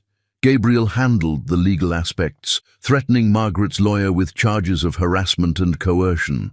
The document was withdrawn within hours, and Kerry was granted temporary support from Colin's frozen assets pending the outcome of his criminal trial. As they were leaving the hospital, Kerry now settled and calm, Gabriel touched Ruth's arm. What you did in there was the right thing to do. It was more than that. Ruth looked at him, this man who'd fought beside her through the worst period of her life, who'd seen her at her lowest and still looked at her like she was something precious. "Lillian was right," she said. "About what?" "You do see the best in people, even when they can't see it themselves." Gabriel smiled then, a real smile that transformed his usually serious face. "Maybe that's why we work." "We work?" "As friends," he said carefully. "For now." "For now," Ruth agreed, and if there was a promise in those words, neither of them acknowledged it. The next few weeks fell into a pattern. Kerry and James moved into the guest house, and Ruth found herself oddly comforted by their presence. She'd lived alone in the main house since Colin's arrest, and the empty rooms had begun to feel oppressive. Now there was life again. Baby cries at odd hours, the smell of formula and baby powder, Kerry's tentative attempts at cooking in the guest house kitchen. Gabriel came by regularly, always with a legal reason at first: papers to sign, updates on Colin's case, matters regarding the divorce settlement. But gradually, the pretense dropped. He'd bring dinner, claiming he'd ordered too much. He'd offer to help with repairs around the property, things Colin had let slide. He'd sit with Ruth on the porch in the evenings, comfortable silences punctuated by conversation that ranged from legal strategy to books to memories they were both learning to carry more lightly. One evening, as they watched Kerry walk James around the garden, Gabriel said, "You're healing. What makes you say that? You laugh now, really laugh, not the polite society laugh you perfected, and you've stopped checking your phone every 5 minutes for updates on Colin's case." Ruth considered this. "I suppose I have. When did you become so observant?" "I've always been observant. You're just letting me close enough to observe now." It was true, Ruth realized. Somewhere in the chaos of the past months, she'd stopped keeping Gabriel at arm's length. He'd become essential wasn't the right word. Present, constant, safe. "I'm thinking of selling the house," she said suddenly. Gabriel turned to look at her. "This house. Too many ghosts, too many rooms where awful things were said, where dreams died." She gestured to the garden. "I keep thinking I see Colin everywhere, in his study, at the breakfast table, in the bedroom." "Where would you go?" "I don't know. Somewhere without history. Somewhere I can be just Ruth, not Colin Condon's ex-wife or that woman from the scandal." "That's going to be hard to find. The story went national." "I know." She pulled her knees up to her chest, a childlike gesture that made her seem younger than her 42 years. "Maybe I'm running away. Or maybe you're running toward something." Before Ruth could ask what he meant, Kerry appeared with James, who was fussing. "I'm sorry to interrupt," she said, "but he won't settle. I've tried everything." Ruth held out her arms. "May I?" Kerry handed over the baby, and Ruth settled him against her chest, humming softly. Within minutes, James was quiet, his tiny fingers wrapped around one of hers. "You're good with him," Kerry said wonderingly. "I had a lot of practice in my dreams," Ruth replied softly. Gabriel watched her hold the baby, saw the way her face softened, the way her body naturally curved to protect the small life in her arms. Later, he would tell her that was the moment he knew he was in love with her, watching her hold her husband's child by another woman with such tenderness it took his breath away. But that confession would come later. For now, he simply said, "You'd be a wonderful mother." Ruth looked up at him, tears she hadn't expected blurring her vision. "I'm 42 years old." "So?" "So that ship has sailed." "Has it? There are other ways to become a mother, other paths to family." Ruth looked down at James, then at Kerry, who was watching them with an expression of desperate hope, then at Gabriel, who saw everything she couldn't say. "Maybe," she said. "Maybe there are." Chapter 7. The Truth Unveiled. The FBI raid on Condon Industries happened at dawn on a Tuesday, synchronized across 17 locations in 3 states, and Ruth watched it unfold from her kitchen window while making coffee. She'd known it was coming. Gabriel's contact at the bureau had given them 12 hours' notice, but seeing the black SUVs stream into Colin's corporate headquarters across the city skyline still felt surreal. This was the empire Colin had killed their marriage to protect, and now it was crumbling like sand. Gabriel arrived an hour later with a box of pastries and a grim expression. "They found more than we expected." Ruth poured him coffee, noting how comfortable he'd become in her kitchen, how he knew where she kept the mugs and the cream. "How much more?"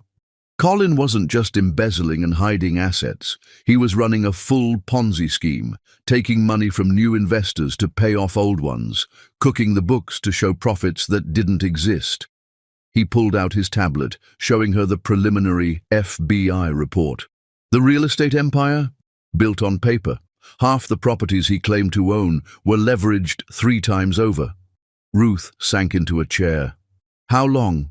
At least 8 years. Maybe longer. 8 years, she thought back, trying to pinpoint when Colin had changed, when the man she'd married had become a stranger. But maybe that was the point. He'd never changed. She'd just finally seen who he'd always been. Carrie appeared in the doorway, James in her arms. She'd been living in the guest house for a month now, and the haunted look was beginning to fade from her eyes. "Is it true? What they're saying on the news?" "What are they saying?" Gabriel asked. "That Colin stole from pension funds, from retirement accounts of his own employees." Gabriel nodded grimly. "It's true." Kerry made a sound like a wounded animal. "I helped him. Oh God, I helped him. I processed those transfers. I thought, he said it was restructuring, that it was all legal." "You didn't know," Ruth said firmly. "He used you, just like he used everyone. They'll arrest me too." "No," Gabriel said. "You have immunity in exchange for your cooperation. That deal is ironclad." The phone rang, and Ruth answered, putting it on speaker when she saw it was the federal prosecutor. "Ms. Farrell, we need to discuss what else was found in Mr. Condon's private files." "What else?" Ruth asked, though something in the prosecutor's tone made her stomach clench. "Documents suggesting Mr. Condon was planning to have you declared mentally incompetent long before the anniversary party. Years of fabricated medical records, staged photographs meant to suggest instability, even a draft commitment order with a judge's signature, though we believe the signature is forged." Ruth felt the room spin slightly. Gabriel's hand found her shoulder, steadying her.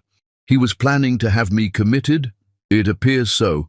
The documents date back 3 years, around the time you started your interior design business, according to the timeline." 3 years. When she'd finally found success, independent of Colin, when her designs had won awards and attracted celebrity clients, when she'd stopped needing him. "There's more," the prosecutor continued.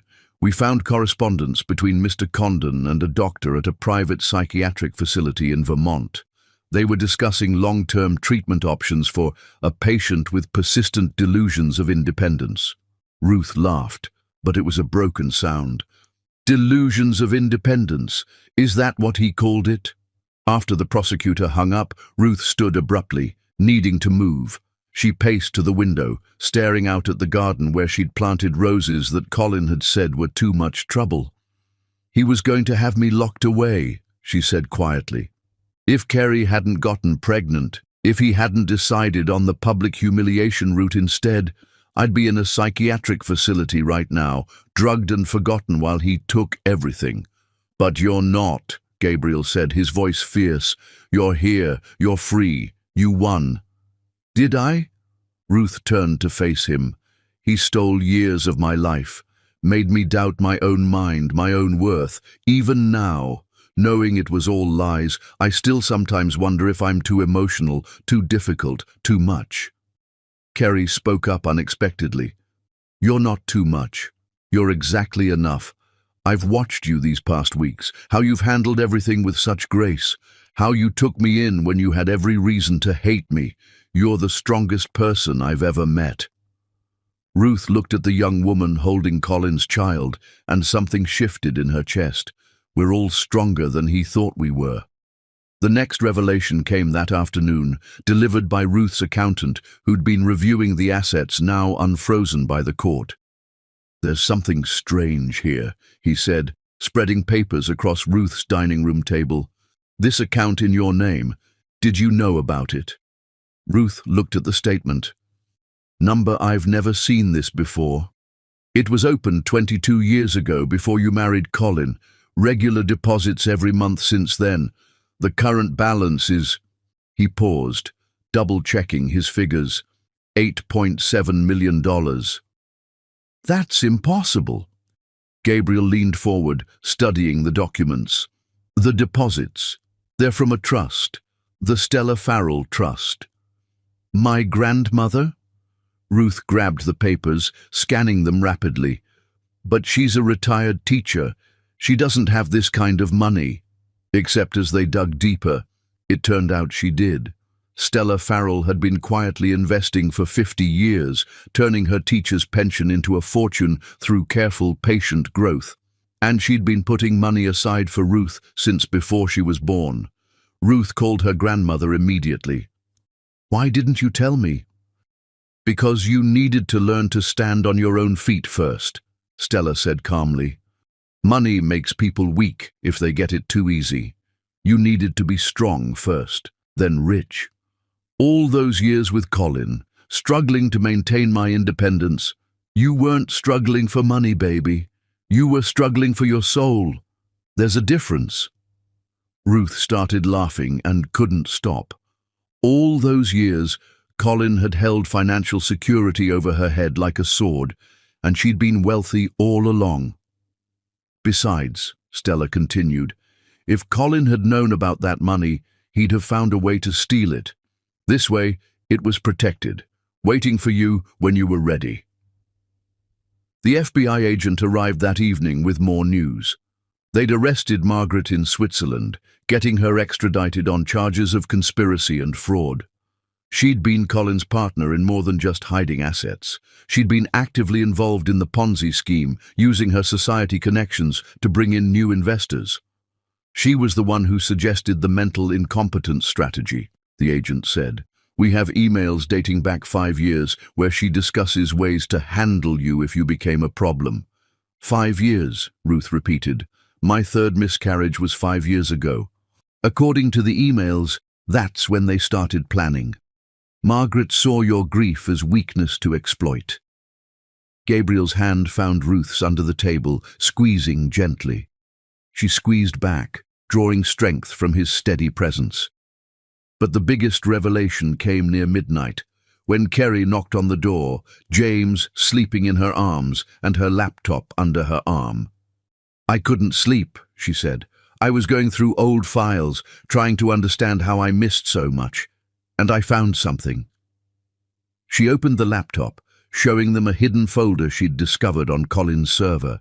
Inside were hundreds of documents, but one stood out: a life insurance policy on Ruth worth $50 million, with Colin as the sole beneficiary. "Look at the date it was purchased," Kerry said. Ruth looked. It was the day after her 5th miscarriage. The day she'd told Colin she couldn't try again, that her body and heart couldn't take another loss. "He was planning to kill me," she said, the words coming out remarkably calm. Gabriel was already on the phone with the FBI, but Ruth barely heard him. She was thinking about all the times Colin had suggested she seemed tired, that she should take sleeping pills, the vitamins he'd insisted she take for her health, the strange dizzy spells she'd had last year that stopped when she'd stopped taking his recommended supplements. "Ruth," Kerry said urgently, "there's more. There are searches in his browser history. Undetectable poisons, making suicide look convincing. Psychiatric drugs that cause heart failure." The FBI arrived within an hour, taking the laptop and immediately launching an investigation. They would later find evidence that Colin had indeed been slowly poisoning Ruth, not enough to kill her quickly, but enough to make her seem unstable, confused, weak. The vitamins he'd given her had contained low doses of psychiatric drugs that caused the symptoms he then used as evidence of her mental illness. Ruth sat in her garden as dawn broke, wrapped in a blanket, processing the magnitude of Colin's betrayal. Gabriel sat beside her, not speaking, just present. "He was going to kill me," she said finally. "If the pregnancy hadn't happened, if Kerry hadn't changed his plans, I'd be dead now." "But you're not," Gabriel said. "You're alive, you're free, and he's going to prison for the rest of his life." "I loved him," Ruth said, "and it wasn't a defense or an excuse, just a fact. I loved a man who was planning my murder." "You loved who you thought he was. That's not a weakness, Ruth. That's humanity." Ruth turned to look at him, this man who'd been beside her through every revelation, every betrayal, every small victory. "How do I trust anyone after this?" "You don't have to trust anyone," Gabriel said, "but maybe someday you might choose to, not because you have to, but because you want to. What if I choose wrong again? Then you'll survive, just like you survived this." "But Ruth," he turned to face her fully, "not everyone is Colin. Some people are exactly who they seem to be." "Are you?" "I try to be." They sat in silence as the sun rose higher, painting the garden gold. Kerry came out with James, who was fussing for his morning feeding. Ruth watched her care for the baby with genuine tenderness, this young woman who'd been caught in Colin's web just as surely as she had. "We're going to be okay," Ruth said, and she meant all of them, herself, Kerry, James, even Gabriel, with his quiet grief and patient heart. "We're all going to be okay." The FBI agent called an hour later. They'd found enough evidence to charge Colin with attempted murder, along with all the financial crimes. He would never see freedom again. Ruth hung up the phone and felt something she hadn't expected. Not satisfaction or relief, but a kind of emptiness. The man she'd married was worse than dead. He'd never existed at all. Chapter 8. The Fall of Colin Condon. The federal courthouse in Lower Manhattan had never seen a crowd quite like the one that gathered for Colin Condon's sentencing, 5 months after his arrest, that had shocked the financial world. Ruth sat in the front row, flanked by Gabriel on one side and, surprisingly, Kerry on the other. The two women had formed an unlikely alliance over the months, bonded by their shared experience of Colin's manipulation. James was with Stella in Savannah. The courthouse was no place for a baby. Colin entered in shackles, and Ruth barely recognized him. The confident, commanding man she'd married had been replaced by someone hollow-eyed and grey, his expensive suit hanging loose on a frame that had lost 30 pounds. Prison had not been kind to Colin Condon. Margaret sat across the aisle, out on bail, but facing her own trial next month. She looked older, frailer, her usual severe elegance replaced by something desperate and brittle. She'd tried to approach Ruth earlier, but Gabriel had smoothly intercepted, making it clear that any communication should go through lawyers. The judge entered, not Hayes this time, but Judge Patricia Morgan, known for her no-nonsense approach to financial crimes and her particular distaste for men who abuse their power. "Mr. Condon," she began, her voice carrying the weight of authority, "you stand convicted of 43 counts of wire fraud, 18 counts of tax evasion, 12 counts of embezzlement, conspiracy to commit fraud, and attempted murder. Do you have anything to say before sentencing?" Colin stood, his lawyer helping him to his feet. When he spoke, his voice was nothing like the smooth, confident tone Ruth remembered. "I am innocent of these charges," he said, and Ruth heard Kerry make a disgusted sound beside her. "I've been framed by a vindictive ex-wife who couldn't accept that I'd found happiness elsewhere. Everything I built through honest work and—" "Mr. Condon," Judge Morgan interrupted, "I've reviewed the evidence. Hours of recorded conversations where you explicitly discuss defrauding investors. Documents in your own handwriting detailing the movement of stolen funds. Testimony from dozens of witnesses. If this is a frame-up, it's the most elaborate one in legal history." Your Honor, Colin's lawyer interjected, my client maintains. Your client can maintain whatever he likes, Judge Morgan said curtly. The facts speak for themselves.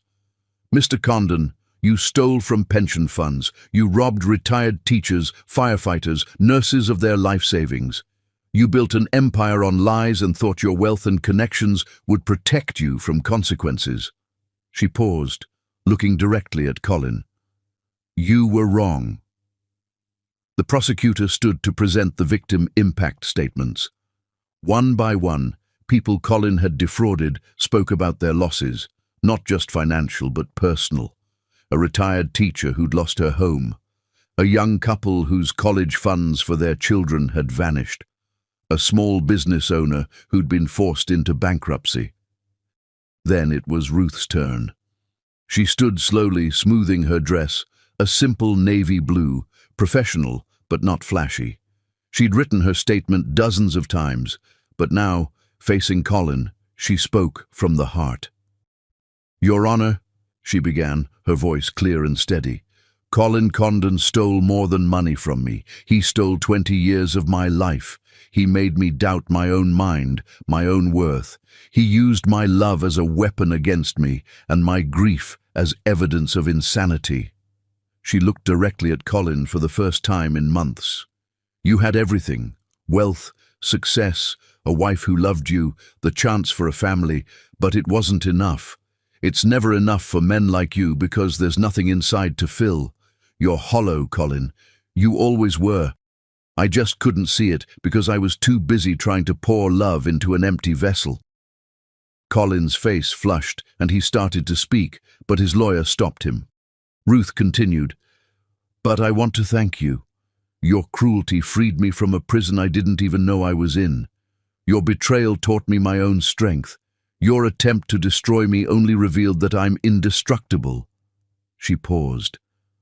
I pity you, Colin. You had everything and appreciated nothing. Now you have nothing, and it's exactly what you deserve. She sat down, and Gabriel's hand found hers, squeezing gently. Kerry was crying silently beside her. Judge Morgan nodded. Thank you, Miss Farrell. Ms. Negger, would you like to speak? Kerry stood on shaking legs. Your Honor, I was 26 when Colin Condon became my boss. He was charming, powerful, everything I thought I wanted. He told me his marriage was over, that his wife was cold and unstable. I believed him because I wanted to believe him. She took a breath.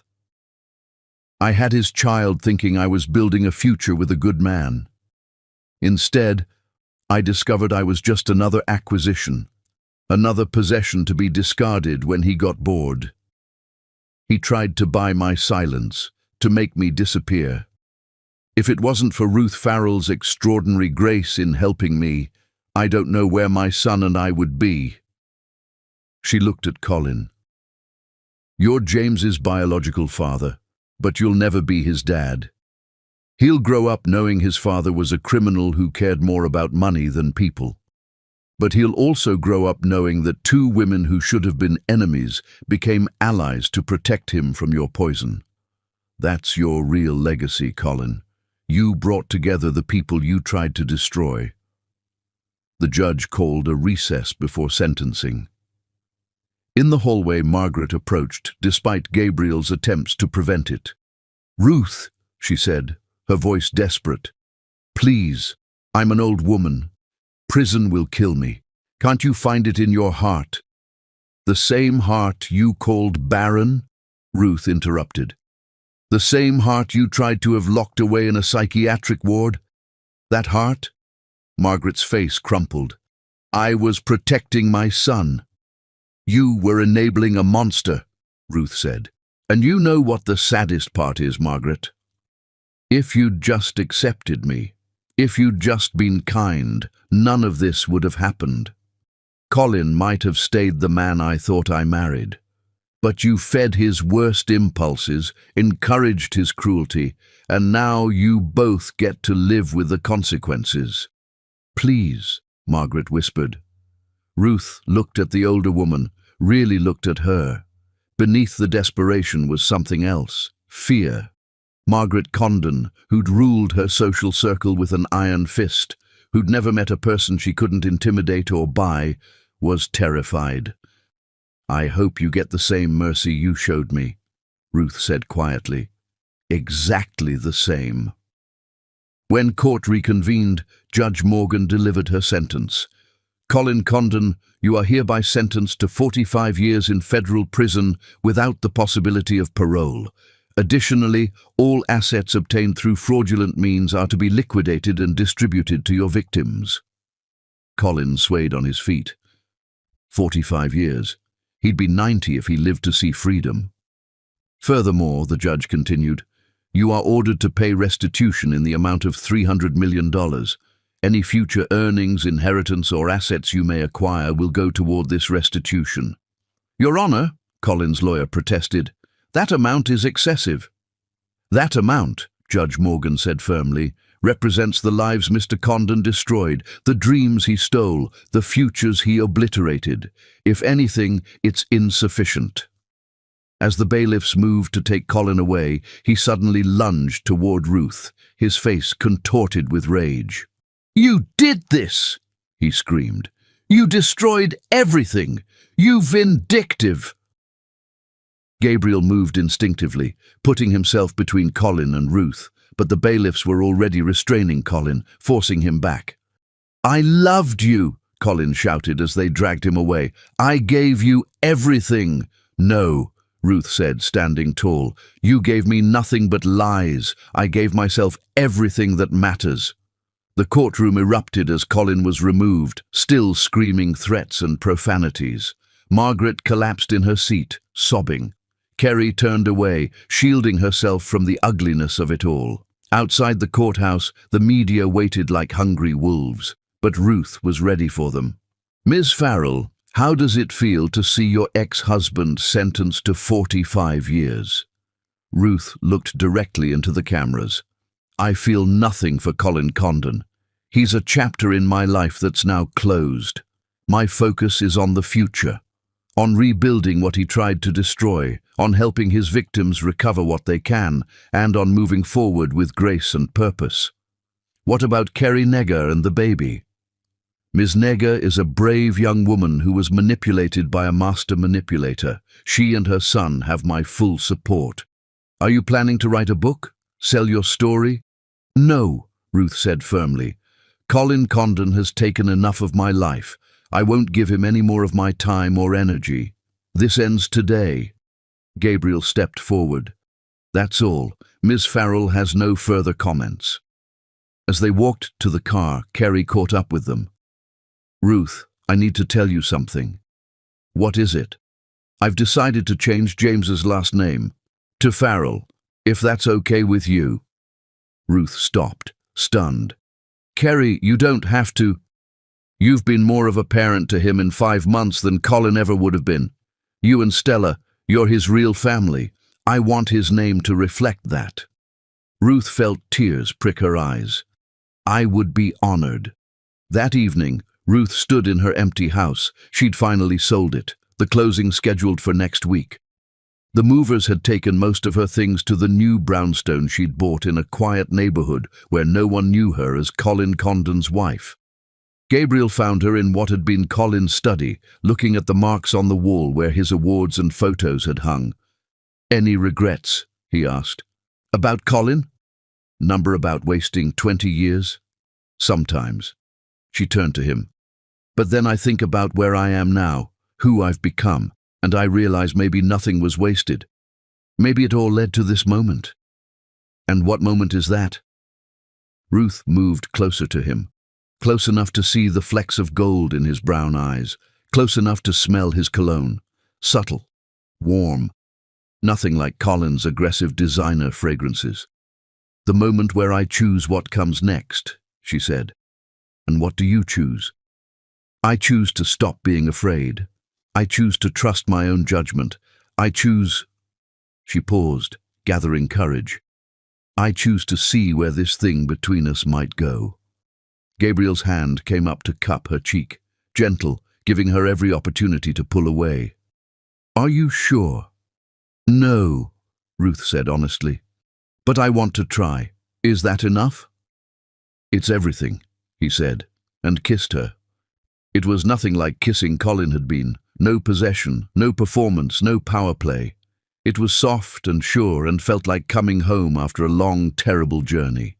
When they pulled apart, Ruth laughed softly. Kerry and James are expecting us for dinner. Then we should go, Gabriel said, but he didn't move. Yes, Ruth agreed, not moving either. They stood there in Colin's former study, in the house where Ruth's marriage had died, and chose to begin something new. Outside, the sun set over Connecticut, painting the sky in shades of gold and pink and hope. Chapter 9. The Final Gambit. The letter arrived on a Thursday morning, delivered by a courier who insisted on placing it directly into Ruth's hands, waiting while she signed for it with elaborate formality. Ruth recognized Margaret's handwriting immediately, the same elegant script that had graced 20 years of passive-aggressive Christmas cards and birthday notes. But this was different. The envelope was thick, official, with the logo of a Swiss law firm embossed in the corner. She was sitting in her new kitchen, the morning light streaming through windows that had never witnessed Colin's rages or Margaret's cutting remarks. Kerry was feeding James in the breakfast nook, and Gabriel was at the stove making his famous scrambled eggs, a domestic scene that would have seemed impossible 6 months ago. "What is it?" Gabriel asked, noticing her stillness. Ruth opened the envelope carefully, pulling out a sheaf of legal documents. As she read, her face went pale. "Margaret's filed a competency claim," she said quietly. "She's arguing that Colin was mentally impaired when he committed his crimes, that he shouldn't be held fully responsible, and she's claiming I manipulated him into his deteriorated state through psychological abuse." Kerry gasped. "She can't be serious." "There's more," Ruth continued, scanning the documents. "She's hired a team of psychiatrists who are prepared to testify that Colin is suffering from induced delusional disorder brought on by years of manipulation from his calculating and vindictive wife. She's trying to get his sentence overturned." Gabriel set down the spatula, his expression darkening. "Let me see those." He read quickly, his frown deepening with each page. "This is sophisticated. She's not just throwing accusations around, she's built a case. Affidavits from Colin's business associates claiming you isolated him, testimony from household staff saying you controlled him, even a statement from a therapist claiming you exhibited signs of narcissistic abuse." "But none of that is true," Kerry protested. "Truth doesn't matter if perception becomes reality," Gabriel said grimly. "Margaret spent months and what must be millions on this.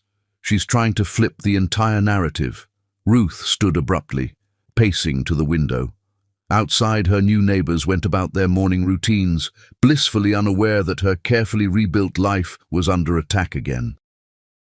"There's something else," she said. "Look at the date on the therapist's statement." Gabriel checked. 3 days ago. "Now look at the letterhead." He examined it more closely, then looked up sharply. "This is the same psychiatric facility Colin was planning to have you committed to." "Margaret's not just trying to free Colin," Ruth said. "She's trying to build a case to have me committed instead. If she can prove I'm the manipulative one, that I drove Colin to crime through psychological torture, she could potentially get conservatorship over you," Gabriel finished. "Control of your assets, your freedom, everything." The kitchen was silent except for James's happy babbling. Then Ruth laughed, a sharp, bitter sound. "She learned from Colin's mistakes," she said. "He was too obvious, too public. Margaret's being surgical, professional. She's had months to plan while under house arrest." "What do we do?" Kerry asked, fear creeping into her voice. Ruth turned from the window, and both Gabriel and Kerry saw something shift in her expression, a hardening, a resolve that hadn't been there moments before. "We finish this," Ruth said, "once and for all." She pulled out her phone, dialing a number from memory. "Stella? It's me. I need you to send me the box from the attic. The one marked 1987. Yes, that one. Overnight it." "What's from 1987? Gabriel asked when she hung up. "Proof that Margaret Condon has been planning her son's crimes since before I ever met him." Ruth's smile was sharp as glass. "She made one mistake. She forgot that I spent 20 years in her house, listening to her stories, organizing her papers when she was too drunk at charity events to do it herself." The next 72 hours were a whirlwind of legal preparation. Gabriel called in favors from his Justice Department days, assembling a team of lawyers who specialized in complex fraud and competency cases. Ruth went through box after box of documents she'd quietly photocopied over the years, building a timeline that told a very different story than Margaret's narrative. But the real breakthrough came from an unexpected source. Colin's former accountant Marcus Webb reached out through Gabriel's office. He'd been granted immunity in exchange for testimony about the financial crimes, but he had more to offer. "I've been Colin's accountant for 15 years, he said, sitting in Gabriel's conference room, nervously adjusting his glasses. "But I was Margaret's accountant for 10 years before that." Ruth leaned forward. "Go on." "Margaret Condon has been committing financial fraud since the 1980s. Her first husband, Colin's father, didn't die of a heart attack. She poisoned him slowly with digitalis, making it look like heart failure. I have the receipts for the digitalis hidden in gardening supplies and correspondence where she discussed the plan with her lawyer, the same Swiss firm representing her now." The room was silent. Then Gabriel spoke. "You have proof of murder." Marcus pulled out a safety deposit box key. "Everything's in there. I kept it as insurance, but I was too scared to use it. Margaret Condon she's evil in a way that's hard to explain. She doesn't just destroy people, she makes them destroy themselves, and then stands back looking innocent." "Why come forward now?" Ruth asked. "Because she's trying to do to you what she did to Colin's father, and what she taught Colin to do to you." Marcus met her eyes. "I should have spoken up years ago. I'm sorry." Ruth studied him for a moment, then nodded. "Help us stop her, and we're even." The emergency hearing was scheduled for the following Monday. Margaret had pushed for an expedited process, confident in her carefully constructed case. She didn't know what was coming. The courtroom was packed. Margaret sat with her team of lawyers and expert witnesses, looking every inch the grieving mother fighting for her son. She'd even worn pearls, the same ones she'd worn to Ruth and Colin's wedding. "Your Honor," Margaret's lead attorney began, "we're here to present evidence that Colin Condon was systematically manipulated and psychologically abused by his wife, leading to a mental break that resulted in his criminal behavior." For 2 hours, they presented their case. The hired psychiatrists testified about induced delusional disorder, coercive control, and psychological manipulation. Former employees, clearly paid off, testified about Ruth's controlling behavior and emotional instability. Then it was Gabriel's turn. "Your Honor," he said, standing slowly, "we'd like to present evidence that Margaret Condon has been orchestrating financial fraud and worse for over 30 years, and that she trained her son in these criminal methods from childhood." Margaret's lawyer objected, but the judge, the same Patricia Morgan who had sentenced Colin, overruled him. "I'll allow it. Proceed, Mr. Lawson." What followed was devastating. Marcus Webb testified about Margaret's financial crimes dating back decades. Bank records showed patterns of fraud that matched exactly with Colin's later crimes. Margaret had been the template. Then came the most damning evidence. "Your Honor," Gabriel said, "I'd like to submit into evidence a recording made by Margaret Condon herself." Margaret went white. "What recording?" "The one you made in 1987, planning your first husband's death," Gabriel said calmly. You kept it as insurance against your co-conspirator. You never imagined it would surface now. The courtroom erupted as Gabriel played the recording, Margaret's younger voice, cold and calculating, discussing how to slowly poison her husband while maintaining plausible deniability, how to train Colin to be strong enough to take what he deserves, how women like Ruth, bleeding hearts who think love conquers all, were perfect victims. "That's fabricated," Margaret screamed, shooting to her feet. "That's not me." "Voice analysis confirms it's you," Gabriel said. "Would you like to provide a sample for comparison?" Margaret's lawyers were frantically whispering, trying to control the situation, but it was too late. Judge Morgan had heard enough.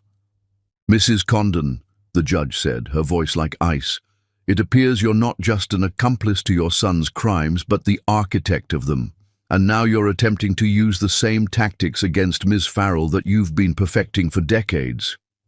"Your Honor," Margaret's lawyer attempted, "this recording is inadmissible."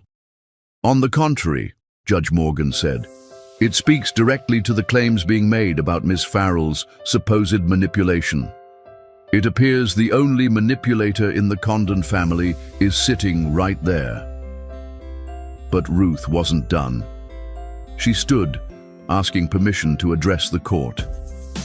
"Your Honor, Margaret Condon took something from me that can never be returned. 20 years of my life, my chance at motherhood, my ability to trust. But she also gave me something inadvertently. She showed me exactly what I don't want to become."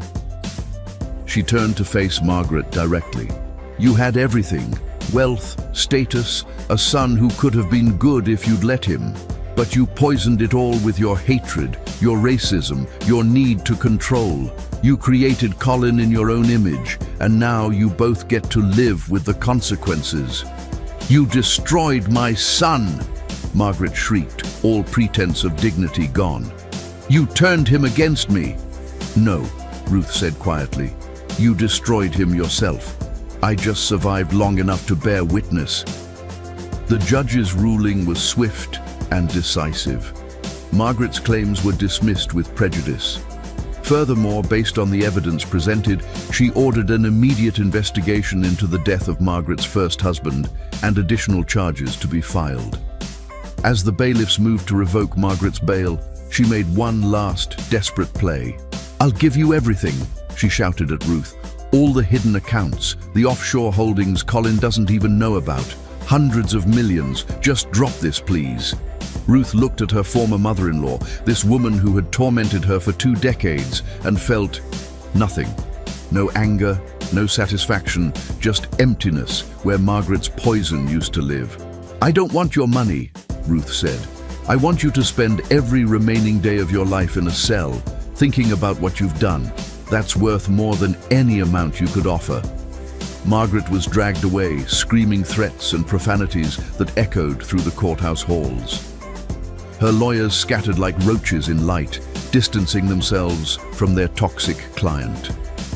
Outside the courthouse, Ruth stood between Gabriel and Kerry, James in Kerry's arms. The media was there, but Ruth had no statement this time. She was done performing for audiences, done explaining herself. "It's really over," Kerry said wonderingly. "The legal part is," Ruth agreed. "The rest, the healing, the building something new, that's just beginning." Gabriel's hand found hers, and she squeezed it, drawing strength from his steady presence.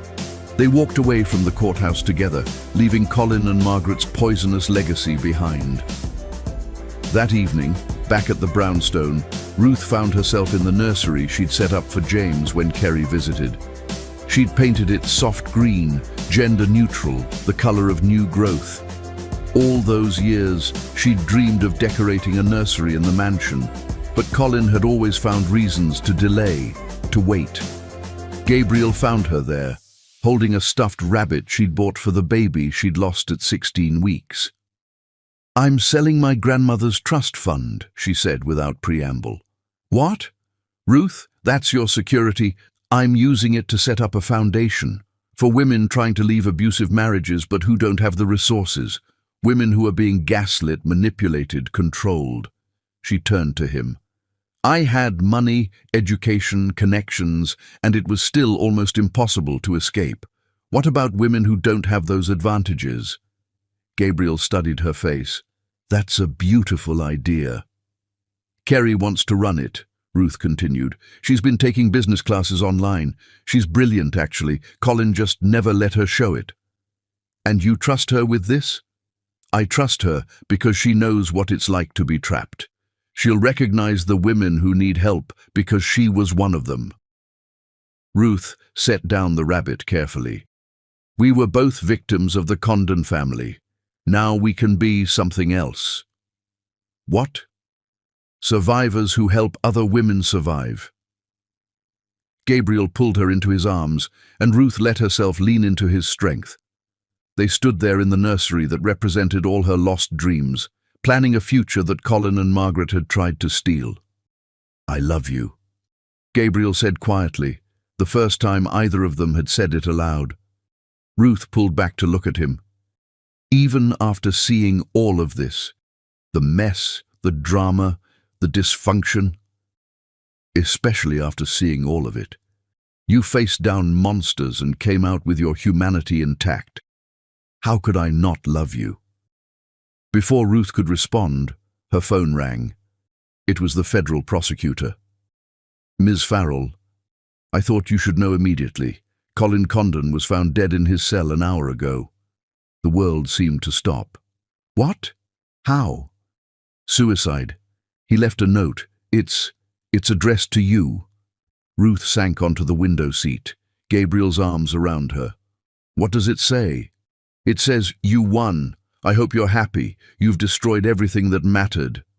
Ruth felt something break inside her chest, not her heart, but the last chain that had connected her to Colin Condon. Even in death, he was trying to make her responsible for his choices, trying to burden her with guilt. Ms. Farrell, are you there? Yes, Ruth said, her voice steady. Thank you for telling me. She hung up and looked at Gabriel. He's gone. How do you feel? Ruth considered the question. Free. Finally, completely free. Kerry appeared in the doorway, having heard the phone ring. Ruth told her quickly, watching her process the news that her son's father was dead. James will never know him, Kerry said quietly. No, Ruth agreed, but he'll know us. He'll know love without conditions, support without manipulation, family without poison. The three of them stood in the nursery, the wronged wife, the other woman, and the man who'd helped them both find justice. It should have been awkward, impossible even. Instead, it felt like the beginning of something none of them had imagined, but all of them needed. Outside, snow began to fall, covering the city in clean white that made everything look new. Margaret would spend her remaining years in prison. Colin was gone. The empire built on lies had crumbled, but in a brownstone in Brooklyn, 3 broken people were building something real from the ruins. Thanks for watching!